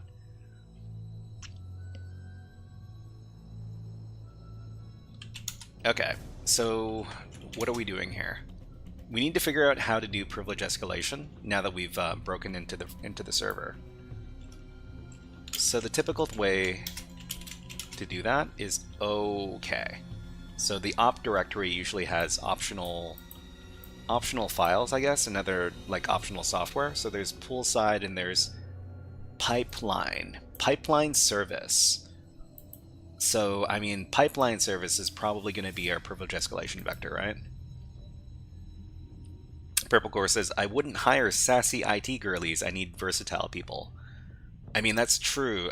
If you refuse to do other job tasks, maybe stuff that's outside of what you were strictly hired for,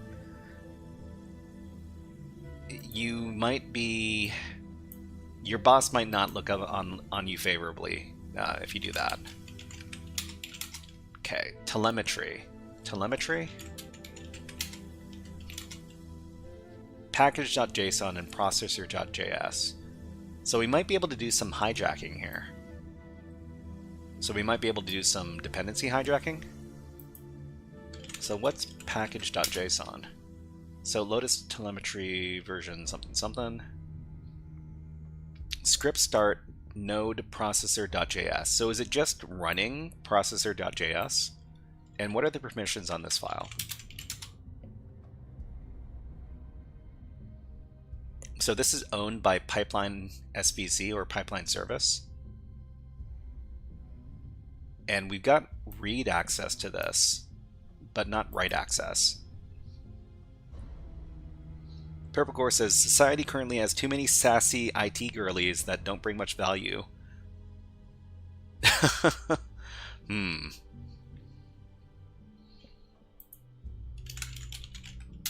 Okay, so what's going on here?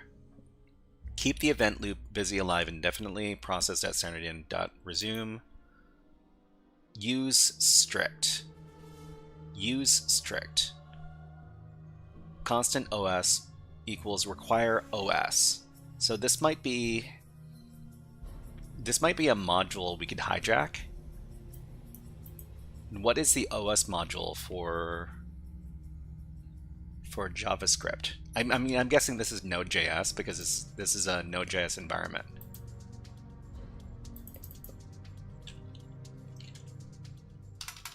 So JavaScript OS module. Is it called a module or a library?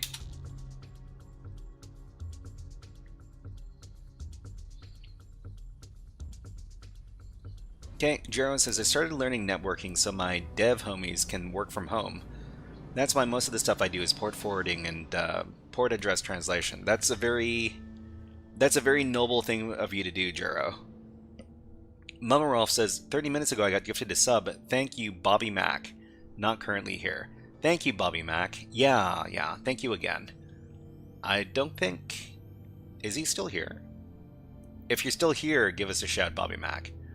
Okay, so Node.js OS module. What's the OS module?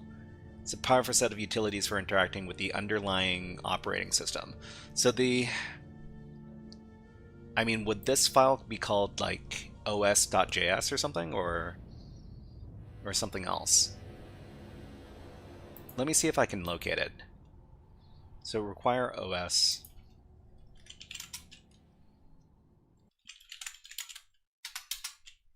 Okay, there's no locate. Maybe we can find it instead. Find by name. Oh, we're poolside, aren't we?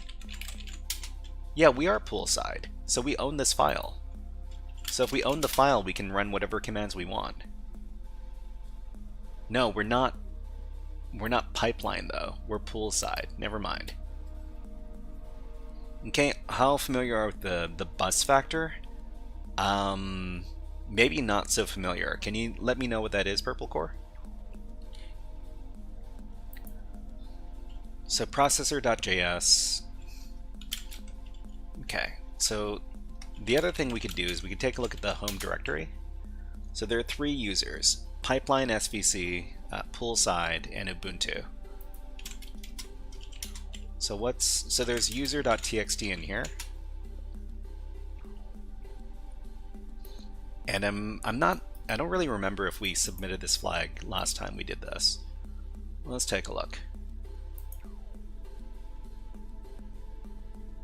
Okay, so we did that one. The next one we need to do is get the root flag.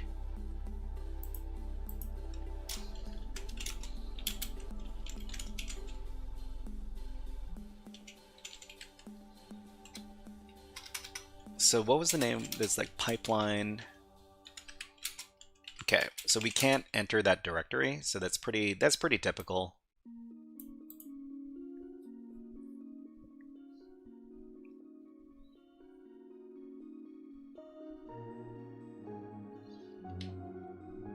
Okay, Anarchist says there's also recognizing your own limitations. It's not the 90s anymore, and there's plenty of real threats to even small companies that don't do IT right. Okay, let's see. Look up bus factor. Also, working in a factory might help you understand why versatility is more important than... Well, I guess so. I mean, there's a constant push and pull between the people who are managers and the people who are bosses and the people who are like regular employees. The bosses and the managers are always asking the employees to do more and more work, and well, I mean, the employees may or may not be up for the job, right? I try not to be overtly on the side of bosses or overtly on the side of employees, because that can get you in trouble.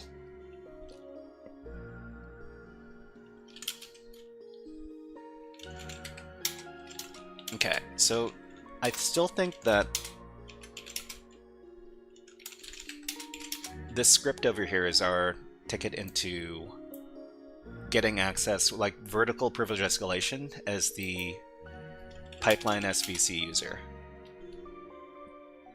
So Canadian, says Nullsec. Well, I mean, I try not to rock boats or ruffle feathers when I don't need to.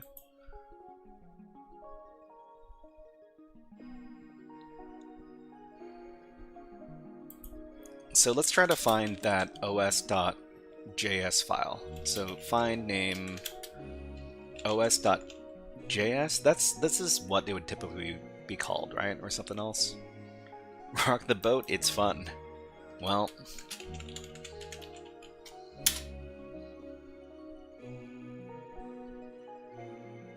so what would this file be called? I'll just ask outright. So JavaScript OS module file name. Michael said, glad to be able to check out the channel. East Coast time zones and all that, though. Yeah, it's rough.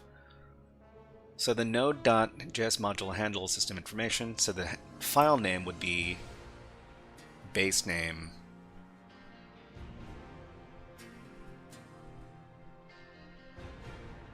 constant path equals required node path. So are you saying that there's no typical file name for this thing?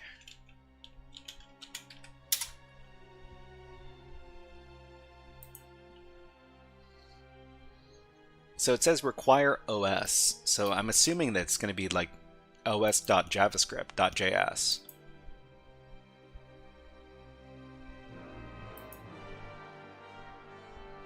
Okay, so the other question is, where would these node modules be kept? Is there like a common directory? Node.js module directory, like location?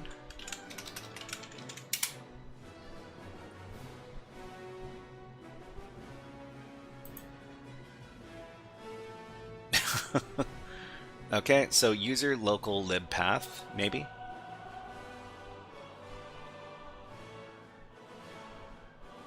User local lib node modules or user lib load modules.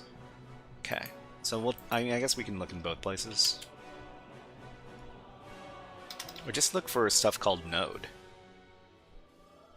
Maybe find name node.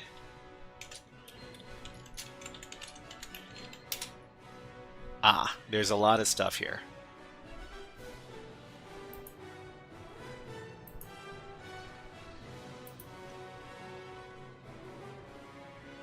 User include node. Node modules. I mean, there's a lot of them.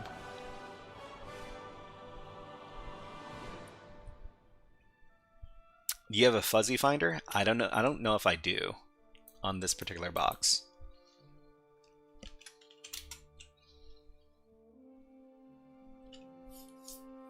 Be back on Tuesday for some C around 2 p.m. 2 p.m.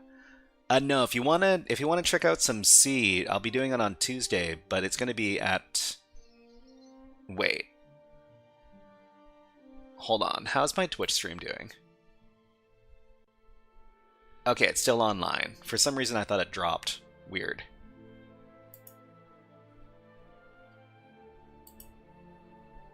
Yeah, I didn't drop at any point, did I? But yeah, come around the same time as today. So 8 p.m. 8 p.m. Pacific Standard Time. Still live? What are we trying to accomplish by reading the OS module? So the OS module is a dependency of this file called processor.js, and I need to figure out if the file is writable or not. If it's writable, we can directly modify it to run our code, and if it's not, we need to figure out if we can do OS command injection. Sorry, what is it called? Path hijacking. Path hijacking and hijack the dependency. So we don't have the password for poolside. OS has to be in the global packages because it's part of the standard library. So the global packages. The question is like, what is it called? Is it called os.js or is it called something else? Okay, I'll ask one more question.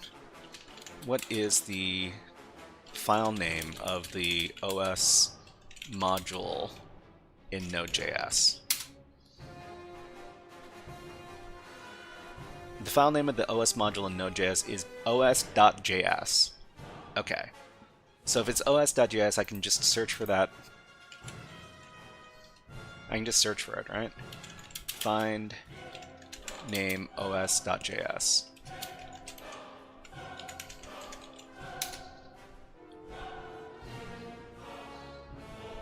Okay, so it doesn't exist.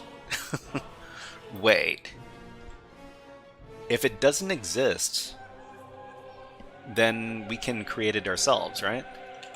The problem is that this directory is not writable. I mean, even if this directory isn't writable, we might be able to do path hijacking by adding the temp directory to our path.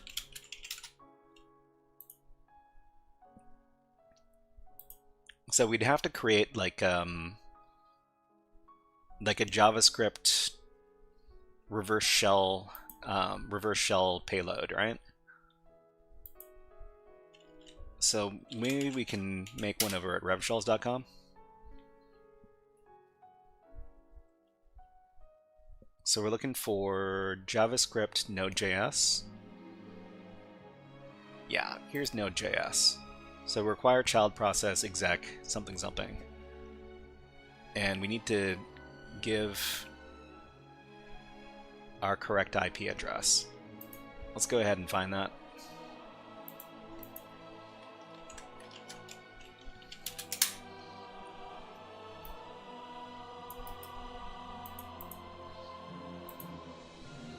So this time we'll do port 53 because it's also another commonly allow listed port because it's DNS.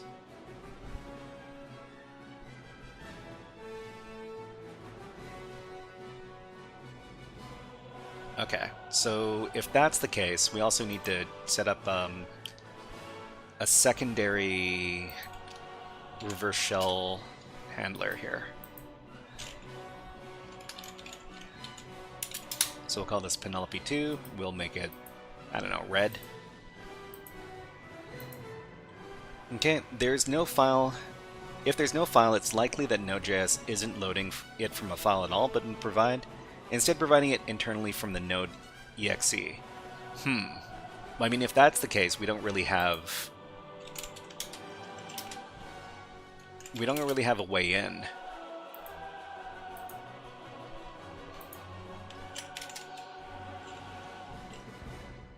So let's take a look at that file one more time. So it's opt pipeline service processor.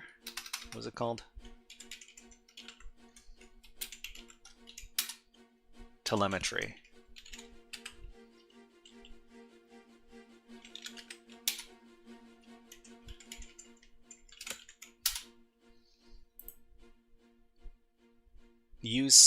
But what's this directive here? Use strict. We should probably look that up as well. I think I've come across this before, but I don't really remember what it does. Okay, so this is Node.js use strict.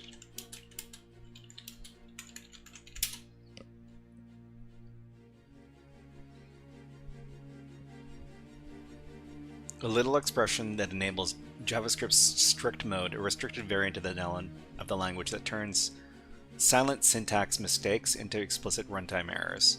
Okay, so this has nothing to do with the way it handles modules.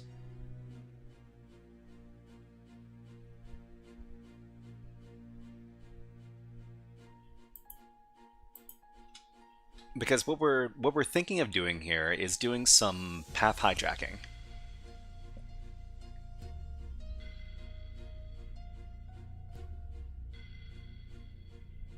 We just need to, I mean, if this is the case, we can create our own user-controlled os.js module. Then we can just put like a reverse shell command in there.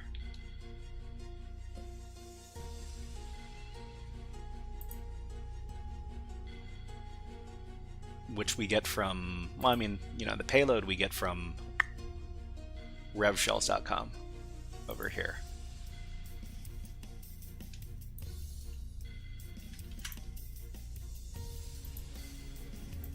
And then we create the file in the temp directory, like nano os.js, paste it in, and that's all she wrote.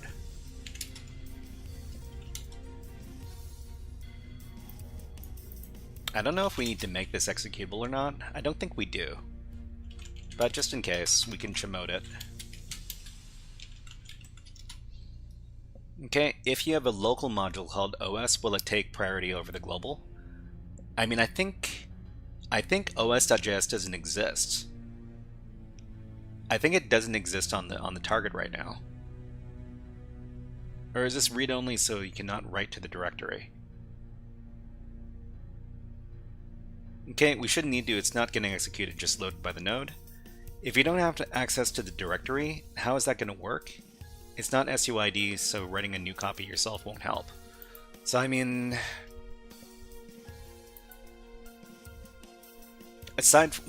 we've got a script over here, and they also have like some sort of package, I think, like a package file.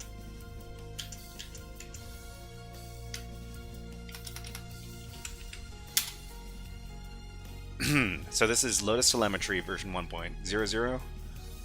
So the script just starts node processor.js. I mean, so immediately what I think of when I see a scenario like this, because it's like a CTF, is that we would do something like path hijacking. But if it's not path hijacking, we would have to take a look at what the script is actually doing and maybe find some way to inject ourselves into there. Even if so can someone now somehow hijack a path, how are you going to make an unowned process reload? An unknown process reload. I mean, I'm not sure. The other thing is that whether or not this is running as like a cron job or not. Either that or this is like a rabbit hole.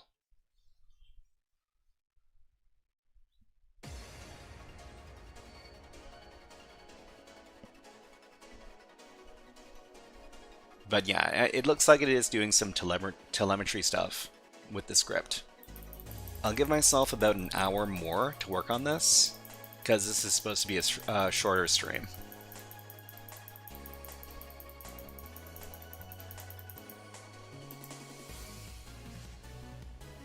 What loads this? Maybe we hijack that with a fake version of this file instead. A fake version of this file? You mean processor.js? Okay. You have to do the full 6. Do I, though? Anarchist says, as in path hijacking, it's good for SUID you can run, or cron jobs that periodically restart. It's not really good for long-running services. So the other thing we could do is we could try to figure out if this is being run as a cron job. Okay, let's go ahead and put on some birds, because we've got an ad running on Twitch right now. We'll be back in about 60 seconds, but enjoy the birds, and I'm gonna have a little bit of water.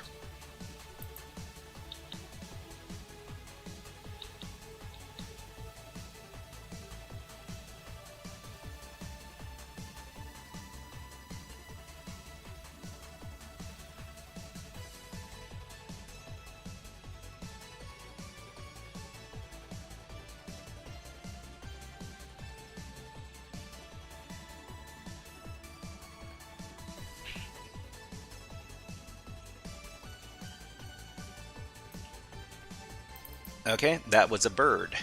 Anyways, back to this. So processor.js. So I think I'm going to try using some of the capabilities of the Penelope shell, because the Penelope shell is supposed to have a bunch of different modules you can run.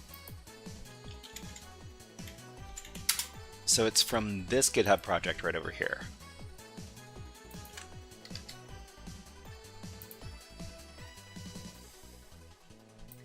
So there's a very commonly used script or program called pspy. Huh, is it not here? Hold on.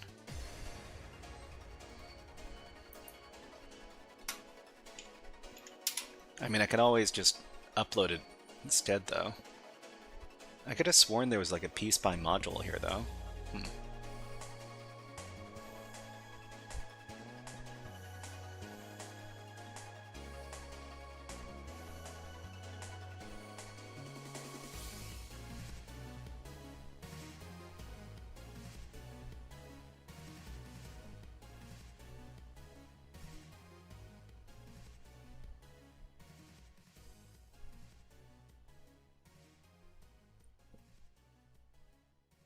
Oh well, that's fine. I can just download pspy. So pspy is a program that we can use on Linux servers to spot hidden cron jobs. Okay, Anarchist says, I've solved this, so trying not to give hints, but general suggestions. But can hint more directly if you want, Shy. I mean, if you could point me in a useful direction, I would be happy to hear it. My suspicion, of course, was that this is some sort of cron job that's being run by the pipeline SVC user, and that we have to pivot into that user before getting root. And, newbie editors, hello, nice to see you here. Yeah, we're trying to do some hacking exercises. They're not illegal hacking exercises, of course.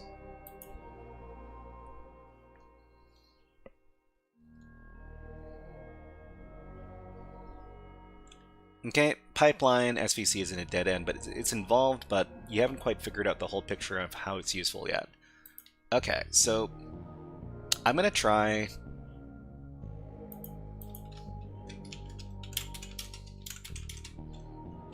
Make a directory for this. This is day 7, right? I'll try uploading pspy. So pspy 64. And just move it over here.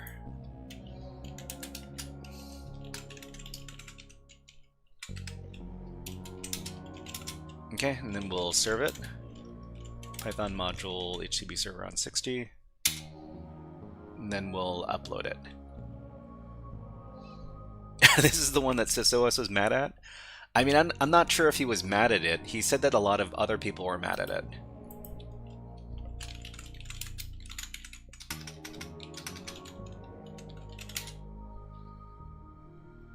Let's make this a different color. Man, everything's the same color. That won't do. Okay, you can't respawn systemctl services without sudo in a properly configured system, nor touch the process at all if you don't own it. Okay, so I'm gonna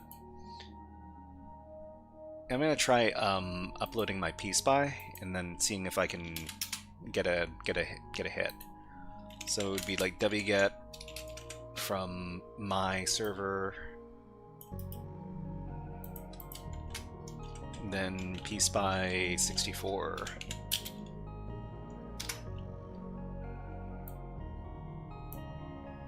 And I'll run it from the temporary directory. Mad Hat Hackers.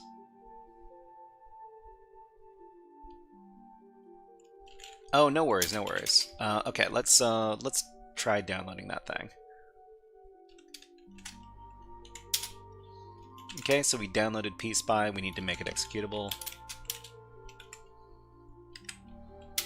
And then we need to run it. And we will output that to spy.txt and we'll run it as a process.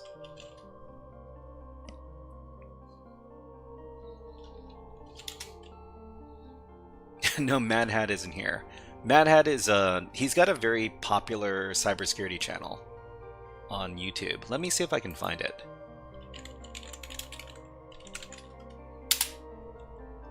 Yeah, here we go.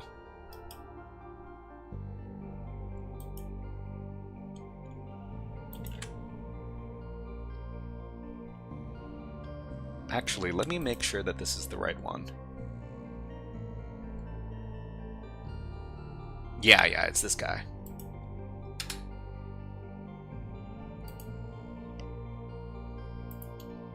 Okay. So what are we running?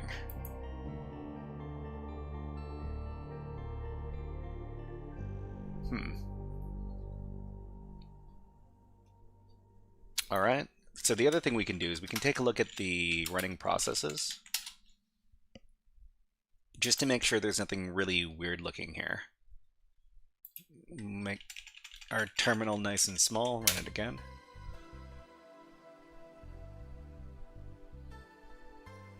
So we see that processor.js is running in here.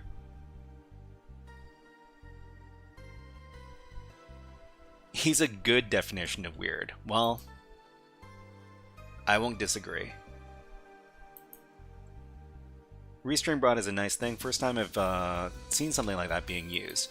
Yeah, I mean, one of the disadvantages of doing multi-streaming is that the chats can't see what each other are talking about. So Restream is it's got a very nice little feature here, where the chats can kind of see each other.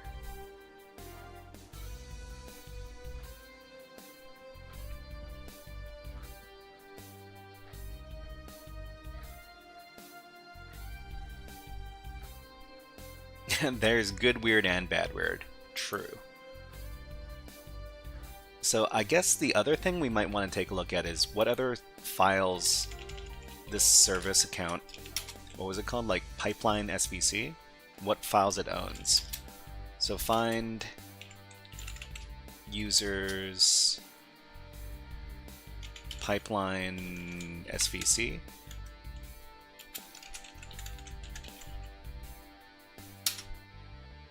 Huh. Oh no, it's user, not users. Okay.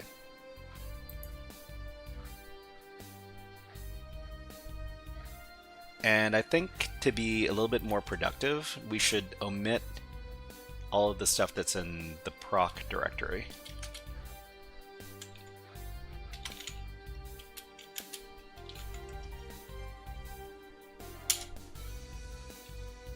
Okay. So it's just this stuff.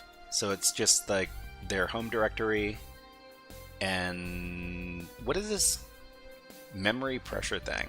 I'm pretty sure it doesn't have anything to do with this, but so package.json, telemetry. So the telemetry file, funnily enough, like the actual thing that it runs, it's like processor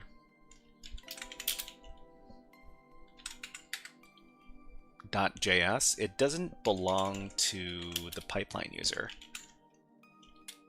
But maybe their group? Oh, it does. But why didn't it show up? That's weird. Okay, you've seen a core part of the puzzle, but not taken it in. Maybe it's an issue with lack of Node.js experience. Yeah, I don't know very much about Node.js. So this package. Well, I mean, maybe it has something to do with the package.json.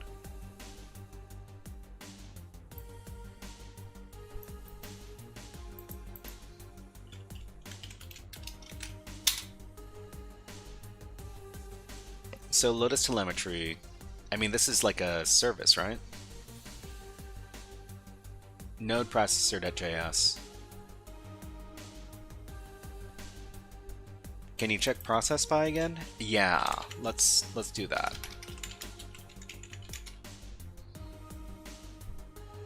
So let's see. Package.json is run. Processor.json is run.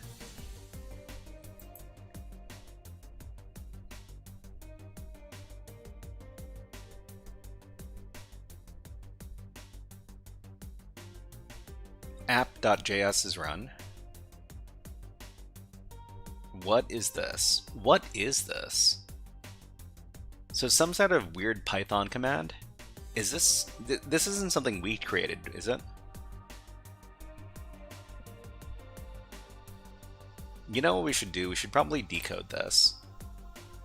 Just in case it's something super juicy.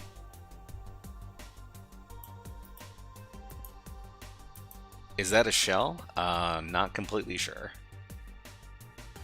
Okay, so we'll just go to our favorite CyberChef.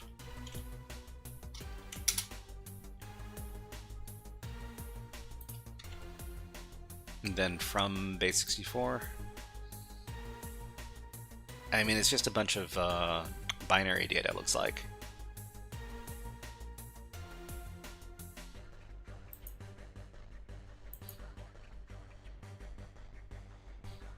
But yeah, package.json is being run on regular intervals, it looks like.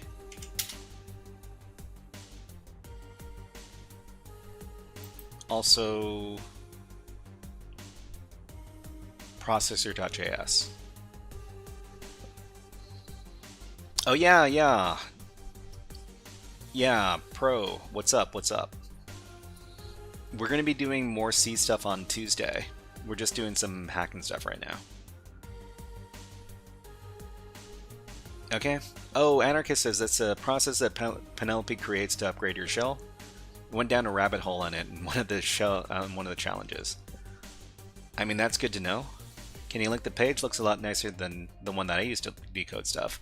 Yeah, this is a pretty standard tool for cybersecurity. It's called CyberChef. You can use it to do all sorts of operations on data. So you can use it for base64 and, like, you know, ASCII decoding or encoding, and like hashing and all sorts of stuff. It's basically like what do they call it?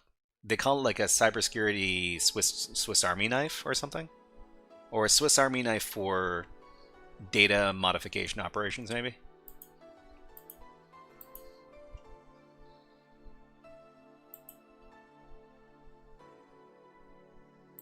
Okay, so one more time. So this package.json file here, it's owned by the pipeline user.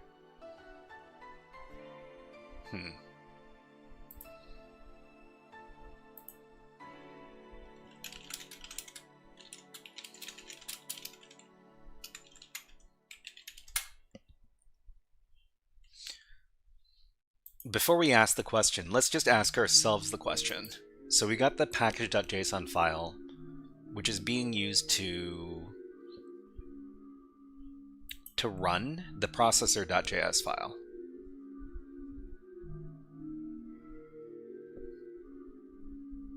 Yeah, it's very, very useful.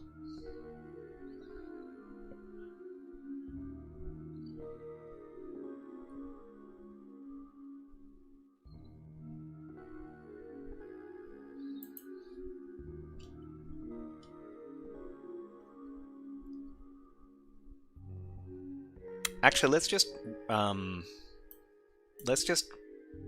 ask the general question: what does the package.json file do in Node.js? What does the package dot? This was another language that I wanted to teach myself eventually, Node.js, because Node.js is a very popular software development environment.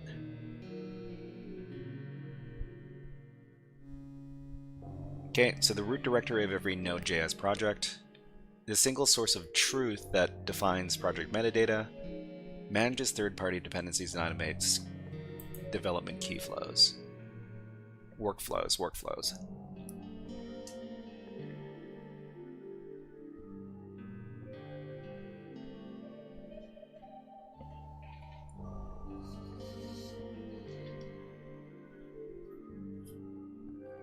Okay, so the scripts block allows you to create custom shorthand aliases for complex terminal commands,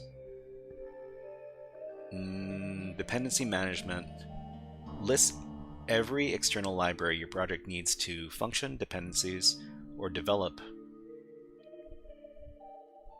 project metadata, application entry point.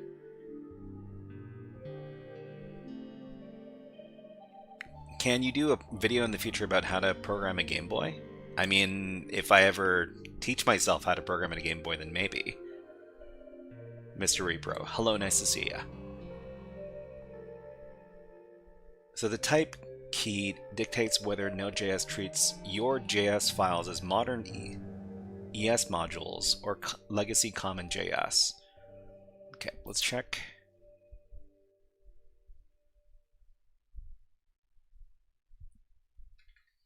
Node processor.js, Lotus telemetry.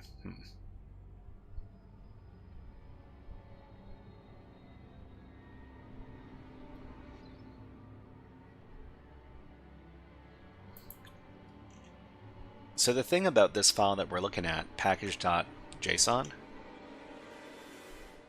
we can't modify this. So it's a readable file. It's not a writable file. If it were writable, then we could do all sorts of shenanigans with it. It is being run as a cron job.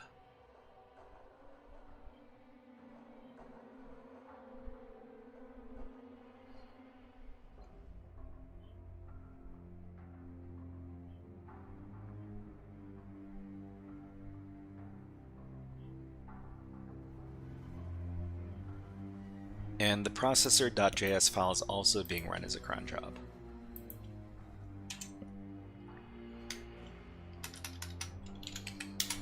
So they've got the same file permissions.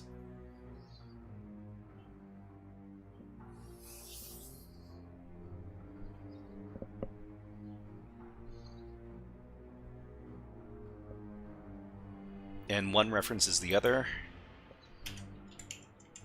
Let's take a look at that. PS awk rep pipeline. See anything odd? If not, I mean, I need a direct hint. Okay, so pipeline SVC. I mean, I guess I could grep for that user. Sure, yeah.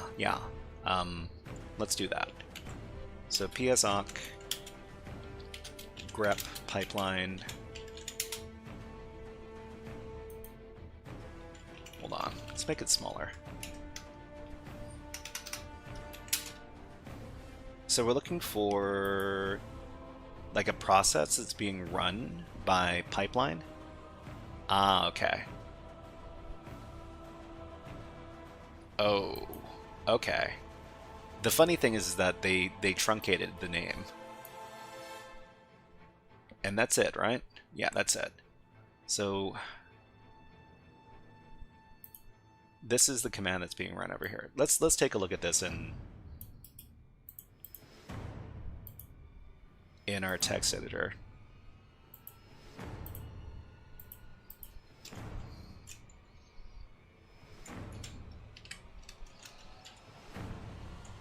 So they're running this command. So user bin node inspect. User bin node inspect home. Home, okay. So we're being directed towards like a localhost port.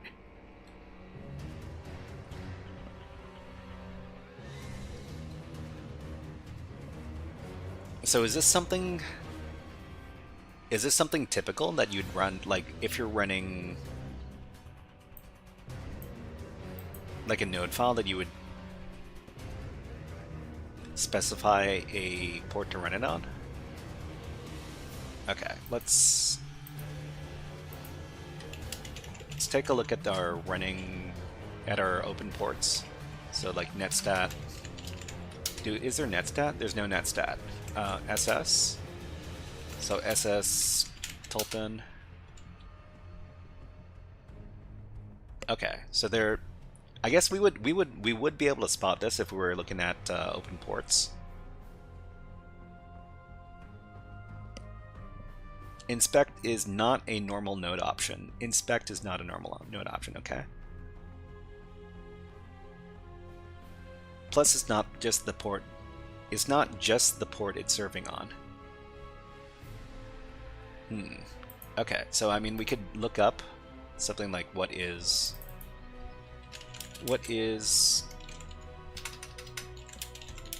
the node -- inspect option.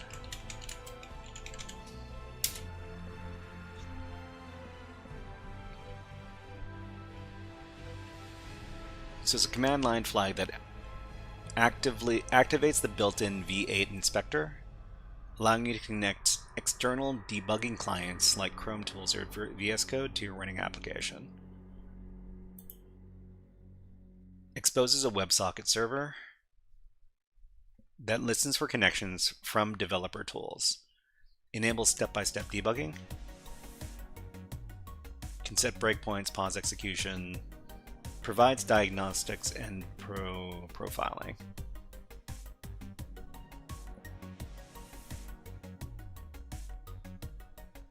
Okay, how to connect a client. So run your app with the flag, open Google Chrome, and then navigate to Chrome Inspect, and open dedicated DevTools for Node. So it's a remote execution point. I mean, it's a port where it's expecting to interact with diagnostic tools, right?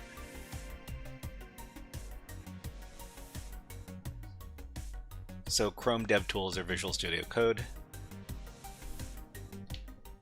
It's for debugging tools to connect. I mean, we can also try connecting via like netcat. So netcat localhost 9229. See what happens.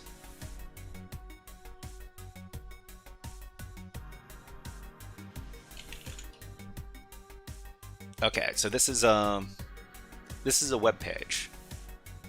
So I guess we could WebSockets request was expected. So I guess we can we can try curling it down. So localhost, so like maybe HTTP, localhost 9229, but we get the same request. Bad request, WebSockets request was expected. Oh, why did we lose our connection? Oh, did my session expire? Oh, darn. Okay, we're gonna have to reconnect our machine.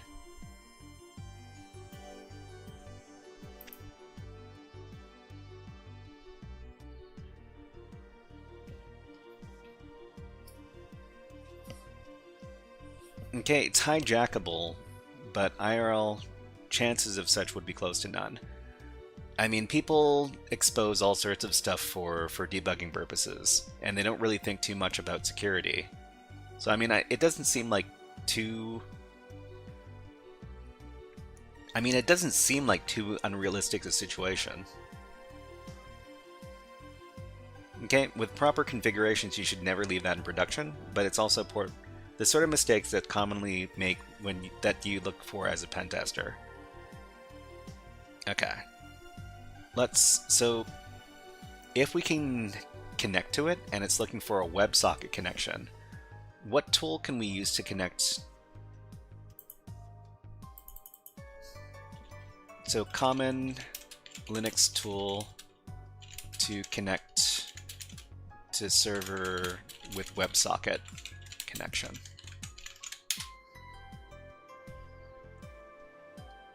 The chance of this particular mistake may be low, but mistakes like this are pretty realistic. Okay, so the most popular and versatile command line tools for connecting to a WebSocket server from a Linux terminal are WebSoCat and WSCat. I've never heard of either of these, but maybe it's installed. Okay, so here's our new IP address.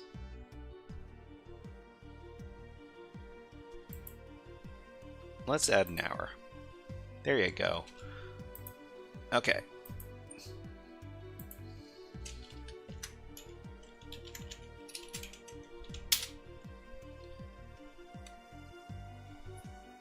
Alright, so we're gonna have to break into this thing again.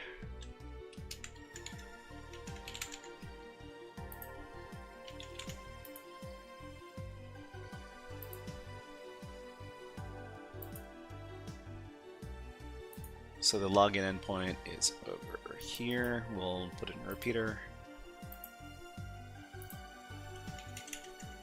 So password NE equals 1. Unauthorized.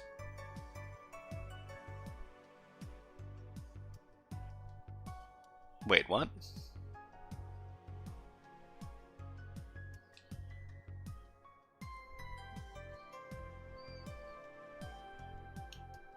Okay, let me take a look at my payload one more time, because I think I might have typed it in incorrectly. So username attendant and password N equals 1. Okay, I forgot the $sign. Very important.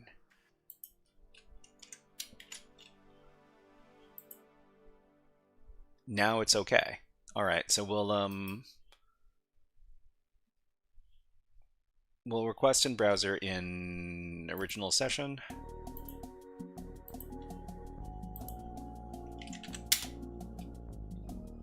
Okay, and then we'll send our payload that opens up the shell. So our Penelope handler, exit.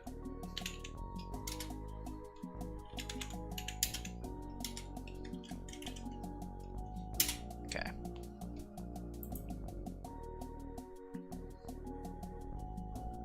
I'm pretty sure we can use the same payload.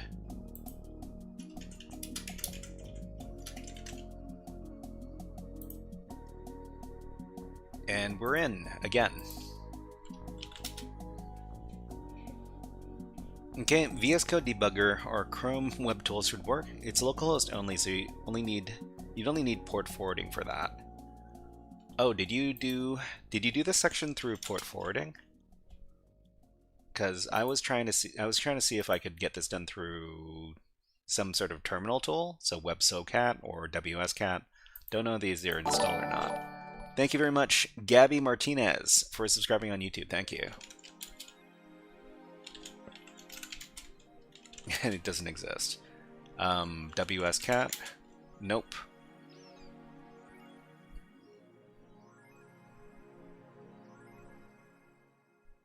Localhost only, so you'd need port forwarding. So I guess we could do some port forwarding. This is a much harder box than I expected it to be. But you know, the great thing is that we can actually try out Penelope. Where was it? Penelope also is supposed to do like port forwarding for you. Let's see if we can get it to do that.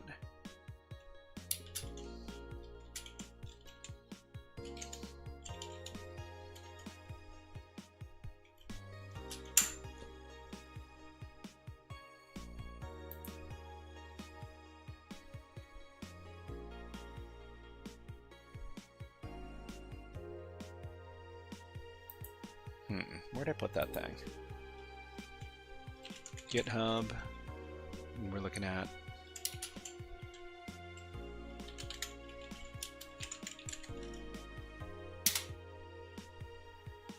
here. There are also options for using curl. You just have to do some shenanigans due to how WebSockets work. I didn't say port forward, I didn't actually bother to search for tools and just wrote my own script. But WSCat or WebSocket would be easier.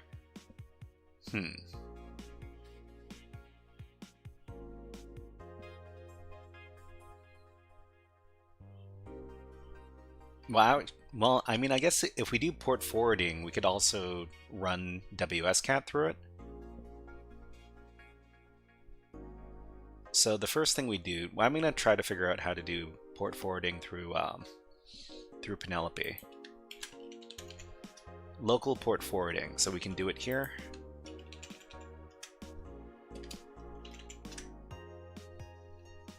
Unix-like target, yes, okay. So how do we do it? Pivoting. So let's see, upload Ligolo ng agent, upload chisel, persistence, privilege escalation.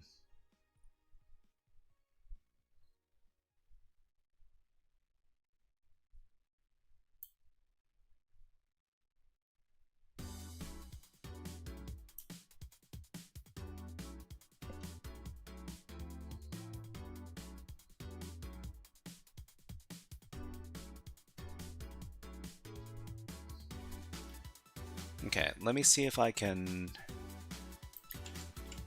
So local port forwarding, MCP, well, not MCP.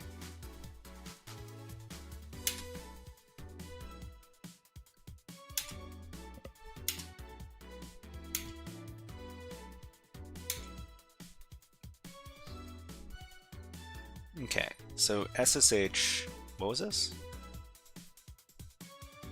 SSH user at target. Get a reverse shell from target on local port 4444.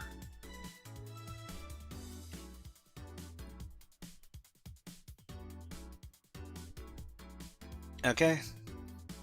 Yeah, well, let me know after you finish your game app, Tattletale. There's also a port forward command in Penelope separate to the pivot stuff, which should work and be easier. Port forward command. Okay. Is it on, what was it? Port FWD? I'll just search for it.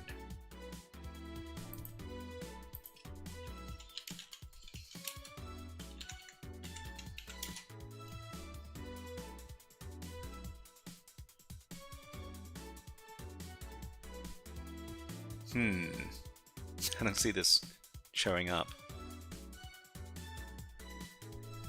Oh, here it is. Penelope solves us the built-in port forwarding command. Alright, let's take a look. Hacking articles. This is a pretty good blog.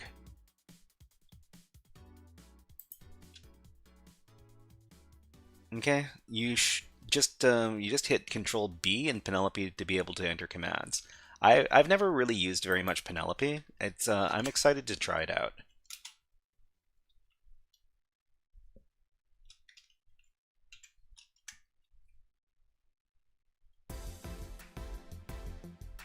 One into 3 matches.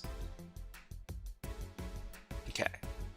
So the port forward command tunnels are local to the targets through the existing session, bridging the loopback gap without any extra tooling from the victim. So port forward localhost to... okay. So I guess we would do it kind of the same way, but instead provide the other port. Right, so go over here, then we do Control B.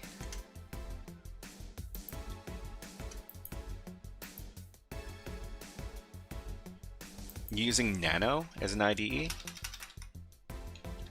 I mean, we do use Nano, but permission denied. Hold on. So 8080 maybe not. So the port was like 90229, I think.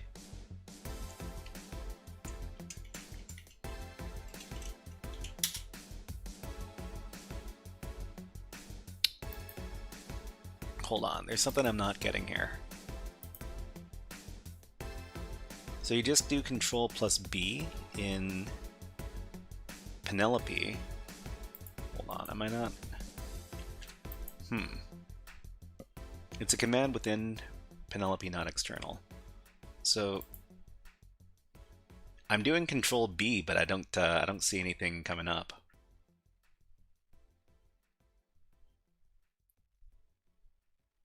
Maybe I need to just look up Penelope shell handler running commands. So yeah, Control B in your Penelope shell.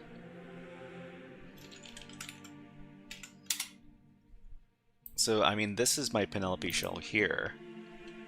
Control B doesn't seem to do anything.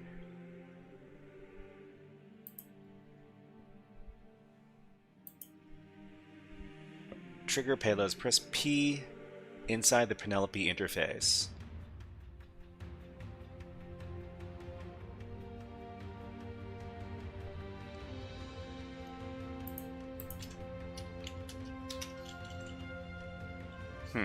How do we get into the Penelope console?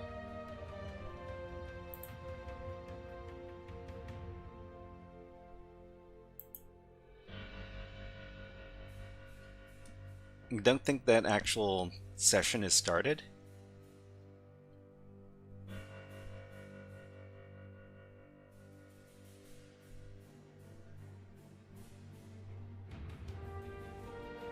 It might be because I have it wrapped in like RL wrap. Control B might not be the default. Okay.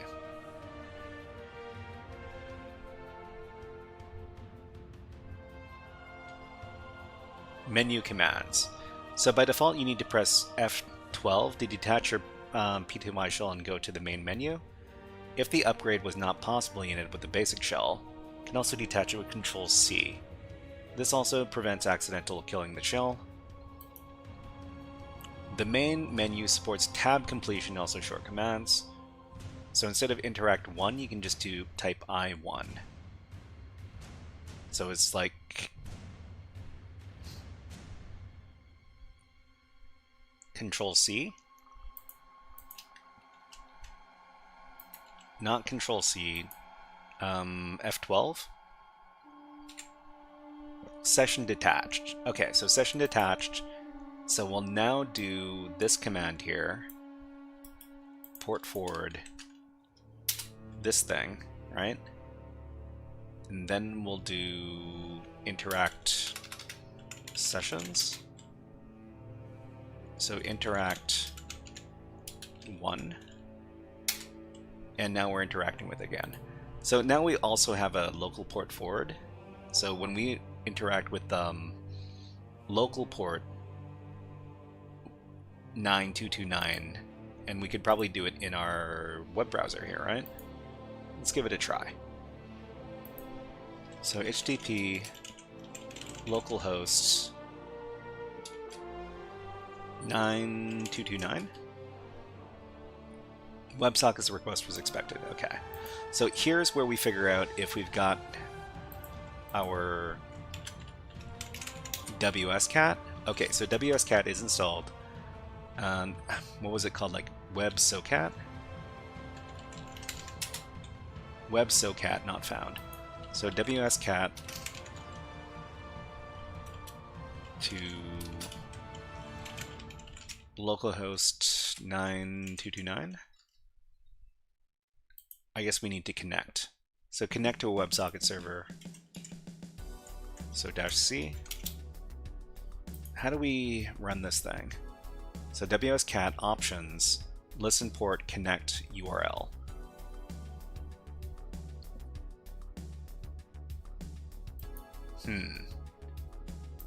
Okay. I guess we can look up more stuff. So we'll look up WSCat standard syntax. Okay, Yosef, hello, nice to see you here. How do you monetize your skills? Do you rely on YouTube revenue, or do you do consulting, bug bounties, and corporate pen testing on the side? I mean, I'm trying to grow my YouTube and my Twitch channels.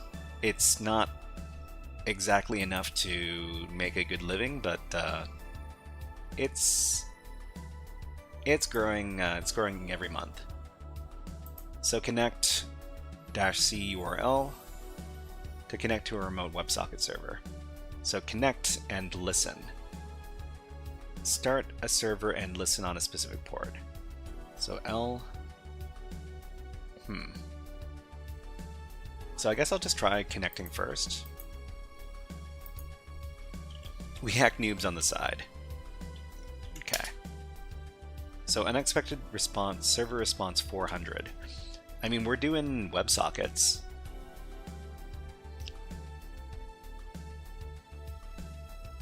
I guess you could call it a gig, yeah.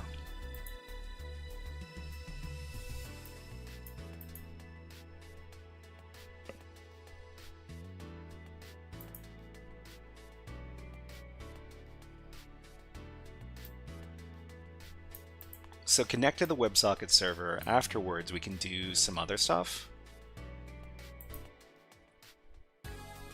So I've never used this tool before, so I might just ask our good friend, the AI, about this.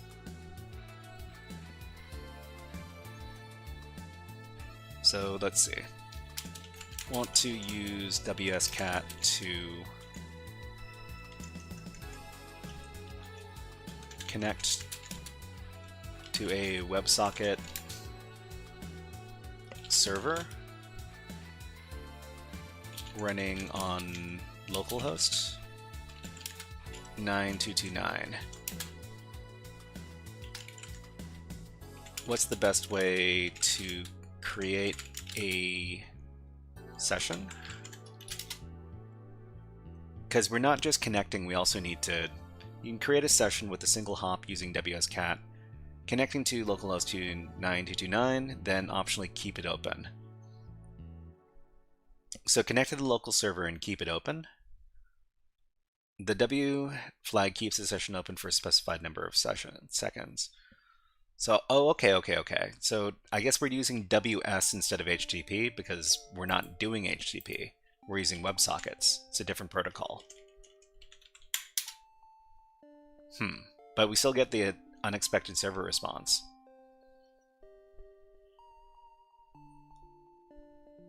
WSCat connect to Chrome DevTools protocol.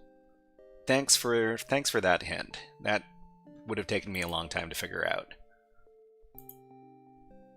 Okay, we want to use WSCat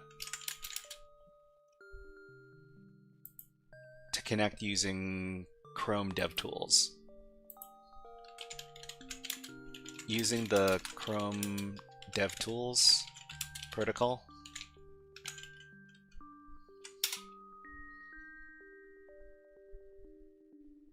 You connect with AWS Cat to a CDP endpoint. I don't know what CDP stands for in this case. Via its WebSockets URL, then send JSON RPC CDP commands. So start Chrome with a remote debugging on a known port. I mean, the other way we could do this is we could just use Chrome. We've got Chrome, right? I mean, we've got Chromium. So we could do something like, what was it? WS on port 9229. Site can't be reached. Temporarily down. Hold on, do I have the right URL? No, we want to do localhost, right? Yeah, localhost.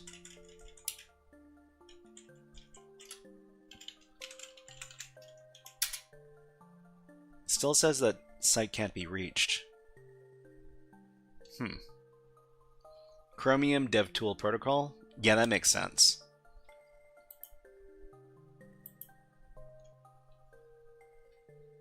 Start Chrome.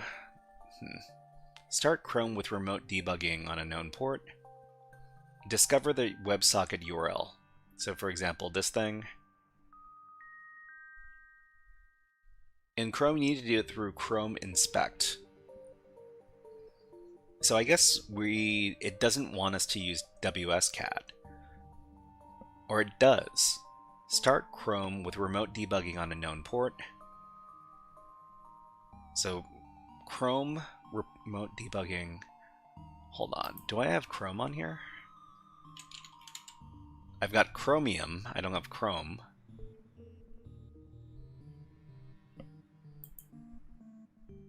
Discover the WebSocket URL. So for example, this thing. Use WSCat to connect and then send the protocol. So I guess, for example, we need to find out the endpoint.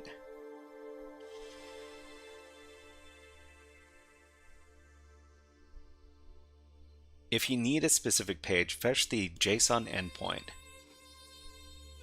to list targets and then pick a page URL that connect to its view. So that implies that we can, where is it?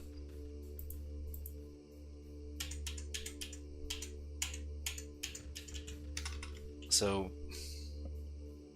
curl HTTP localhost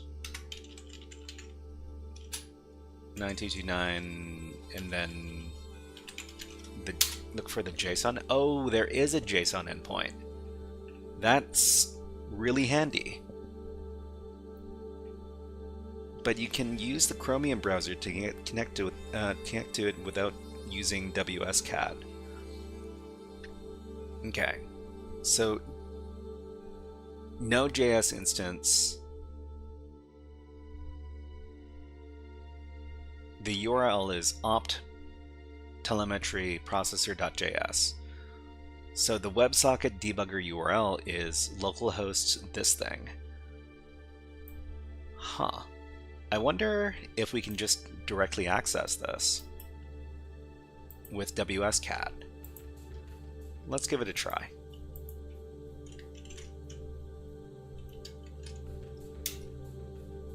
Okay, we're connected. And now what? Now what do we do after we're connected? Do we just run a command? I have no idea what we're supposed to be doing here.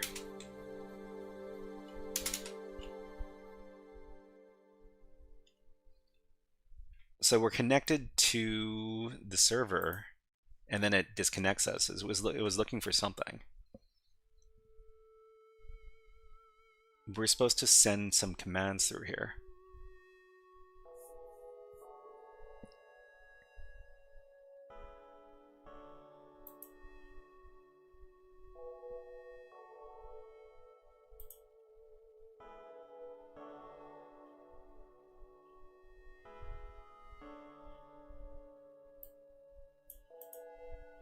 So WebSocket debugger URL. So after we're connected,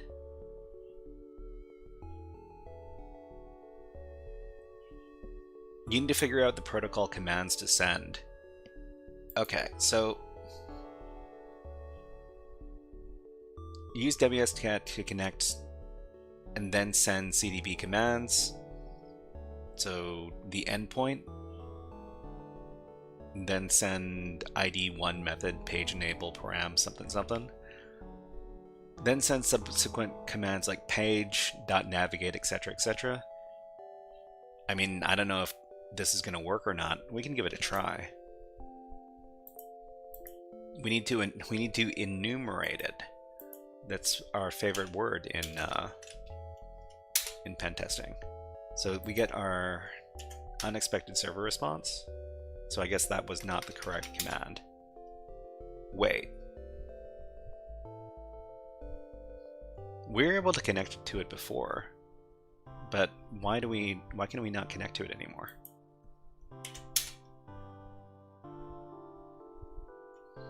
Did the endpoint change?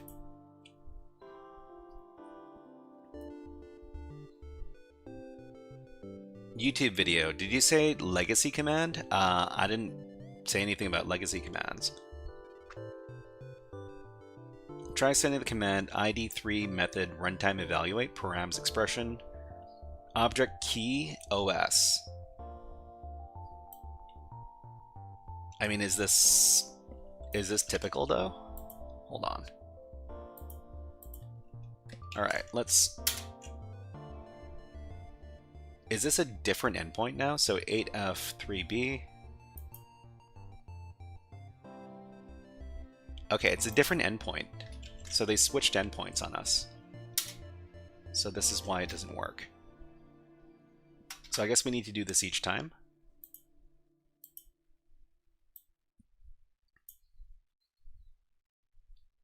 It might be easier to connect in Chrome by going to Chrome Inspect. So, I mean, I don't have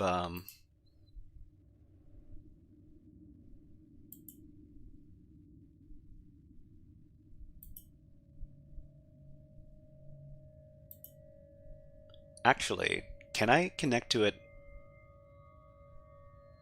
over here? No, wait.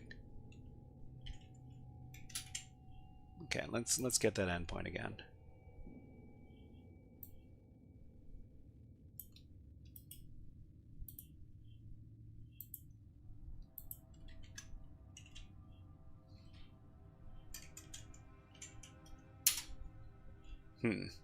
Site can't be reached. In Chromium, maybe just try to go to the WS URL in Chromium, won't work. So Chrome Inspect. So Chrome Inspect, is it from here?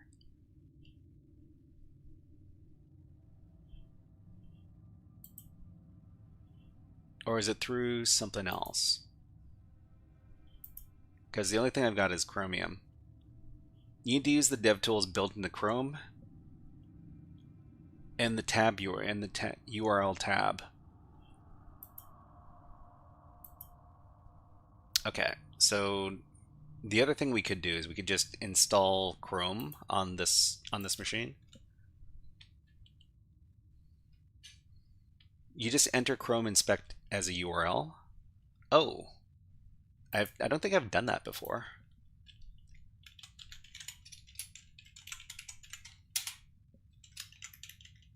Okay.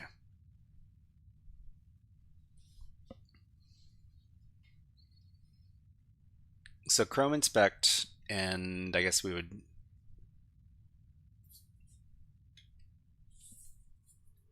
Works in Edge also. I mean, it wouldn't work in Firefox. So from here, we need to look at the DevTools.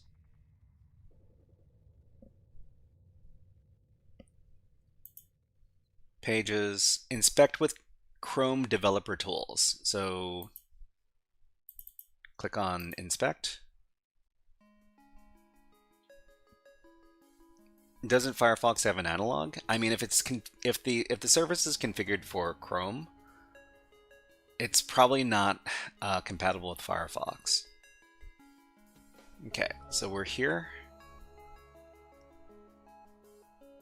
And where do we access it from? So elements, console, sources, network, devices, remote something. So under devices,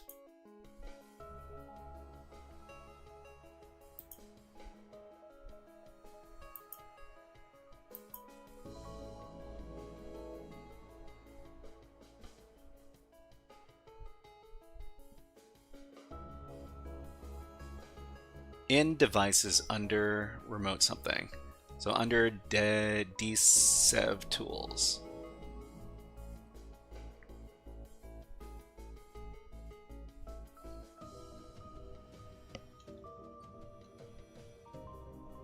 I don't know if this is easier than, let's see, settings.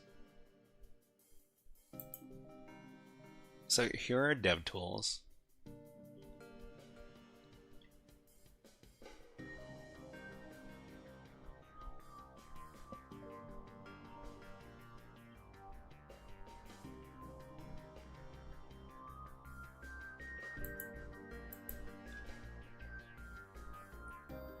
No, close that dev tools at the bottom, it's different.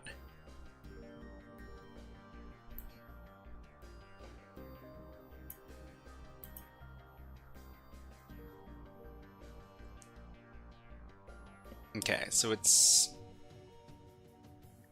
under in devices is remote something.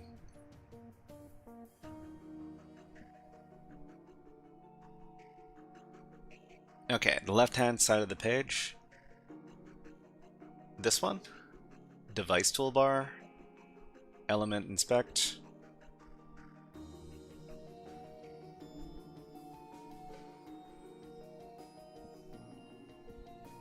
So under dev tools,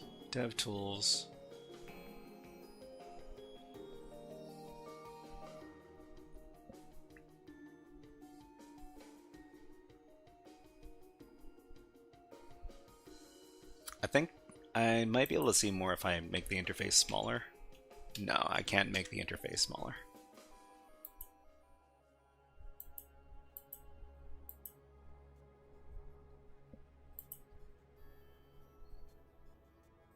Shortcuts, run command, show console drawer, dock side. So I'm not too sure which tab I'm supposed to be looking at right now.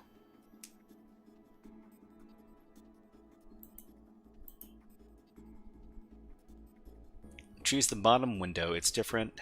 It's debugging the current page. The bottom window. Okay, so let's see. The default window is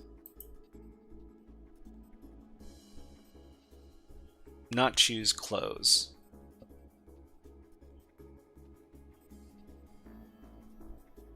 The page, the white part.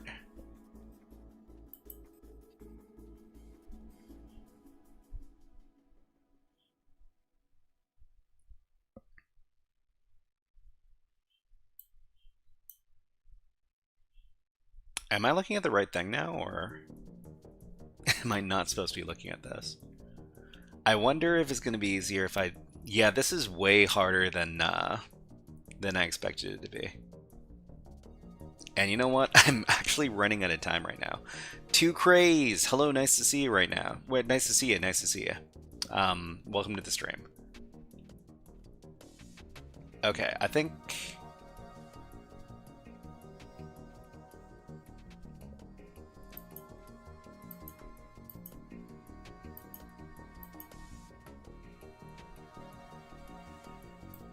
an extra hour since Chad is willing to assist you?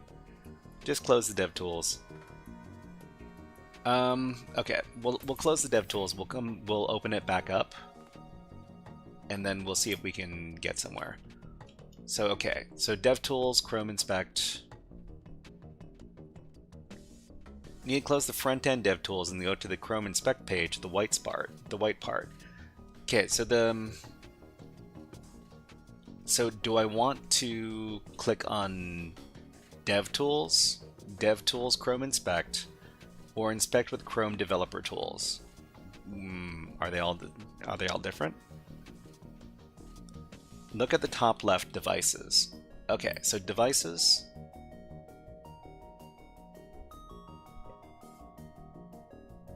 Okay, so devices, USB devices, discover network devices. Open dedicated dev tools for Node. Is this what I'm looking for?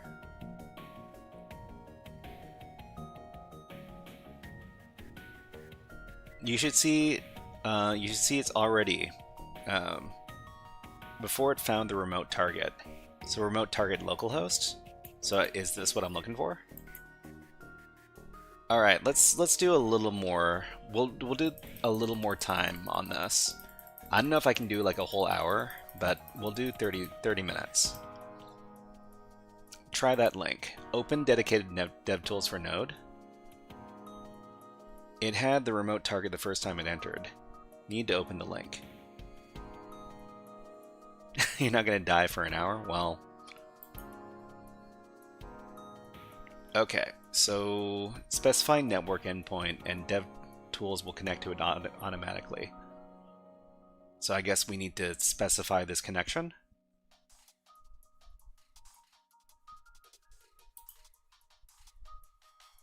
I mean, we have these already.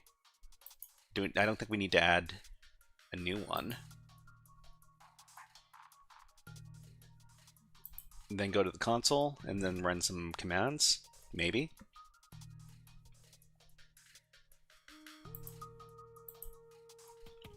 Okay, I think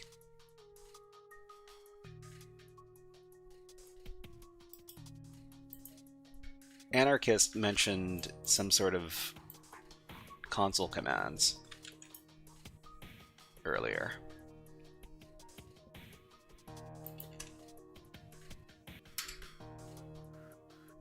Nothing came back though.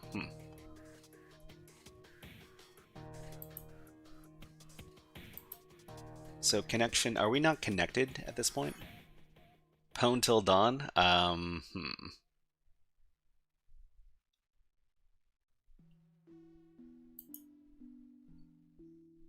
So localhost 2229.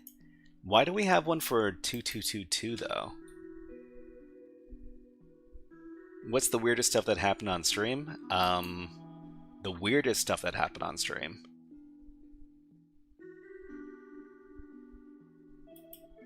Okay, so if we double click on this, specify the network endpoint and DevTools will connect to it automatically. Get coffee and some nicotine chewing gum and I'll be here till sunrise. I don't think I want to be here till sunrise though. That's the thing. Okay, memory, performance, network, sources, console connection. I mean, the question is, are we connected right now?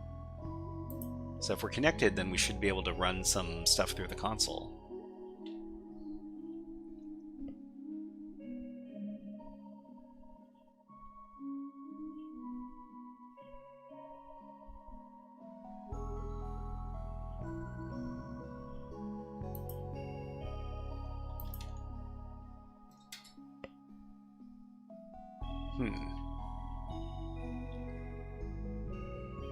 Not connected. Well, I mean, I'm happy to learn, but I also have to keep aware of the time.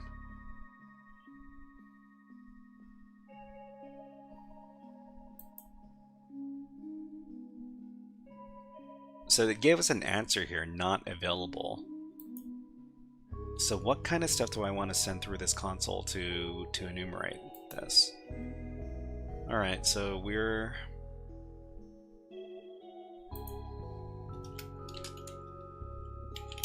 in the Chrome DevTools, and I think we're connected to the debug environment.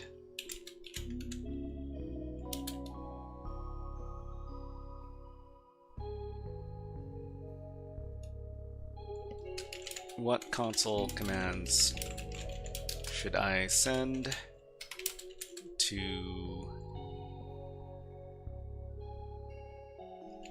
test the environment. I guess test the environment or like ping the environment.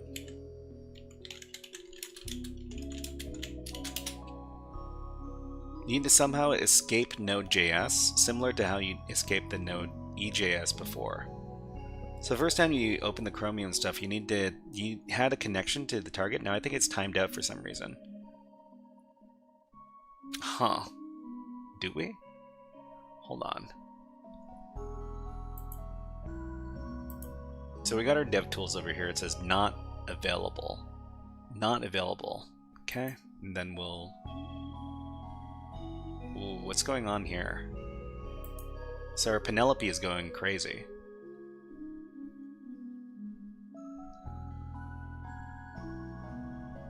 I think it might be because of the local... Okay, in that console, the bit that you want is just object.keysOS, and the rest was sending over WSCat. Okay, so we'll go back and... So it starts sending this message over here. So what does it say? We lost the connection.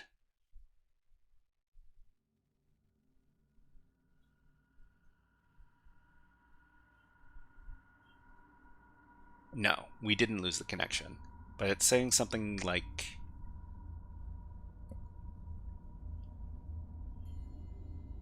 We're getting an error message over here. Too many open files.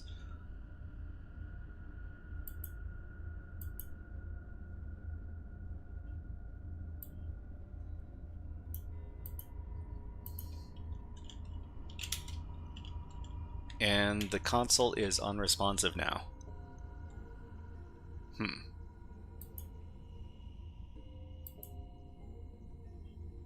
Let's check to see if we can still ping the server.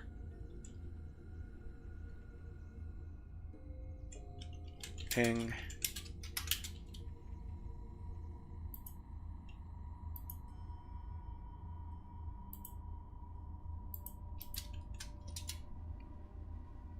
No, I mean we can still ping the server. It's just that I wonder if we still have our WSCat connection.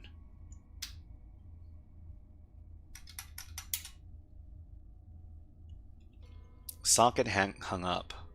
That doesn't bode well.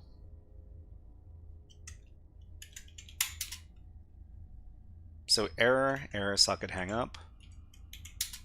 So it looks like we don't have a connection anymore, really. Okay, we might have to reset everything. I mean, if we're gonna reset everything, then we might have to reset. We might have to, well, we might have to call it. But you know what? Thank you very much to Anarchist for trying to help us out with that. I think I will have to come back. I don't think I'll be able to do this without a write-up. I might look at a write-up a little bit later. But yeah, I don't want to go on for like too long. Yeah, thanks for the assist, Anarchist. This was definitely a bit beyond my depth. This is not something I've done before, but I would be very, very interested to take a look at some write-ups to see how we interact with this stuff. All right, so let's talk about what we're going to be doing next time. So today was Sunday. We did our gaming, we did our hacking stuff, and we're going to be doing our C coding. We're going to be learning C coding on Tuesday. And that's going to be at the same time that we did it today. It's going to be from 8 to 11 p.m. PST. You're going to have to do this box now? Yeah, I'll give you the link. It's over here. Okay, so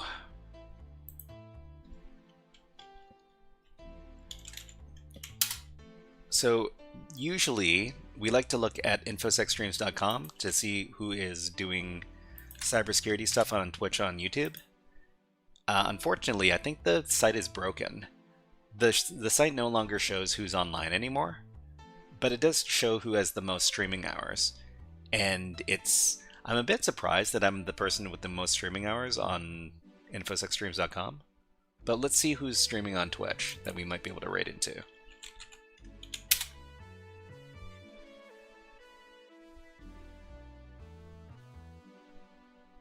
It looks like... If anybody has any suggestions, let me know, because it doesn't seem like there are too many people streaming right now. You do 6-hour streams. I don't do 6-hour streams every day.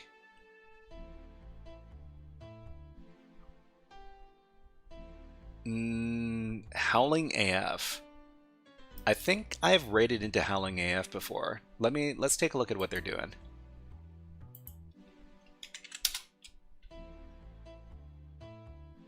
Nerduino, Howling AF, Science. Science is on? I mean, we can maybe just go to sleep and don't raid. I mean, we should raid if we can raid, right? Okay, so what are they doing? So Howling AF is chilling more crafting interpreters, algorithms. And I think you guys might have some fun over there. Let me go ahead and start the raid. Okay, so raid Howling AF. When you arrive on his channel, please give this message. OS Frog, Hip Hop Hack, OS Frog. And I'd really appreciate it. Okay, we'll be back on Tuesday doing C programming, but until then, everybody have a great start to their week, and we'll see you next time. HackerFrogs out in 5, 4, 3, 2, 1. See you next time, everybody.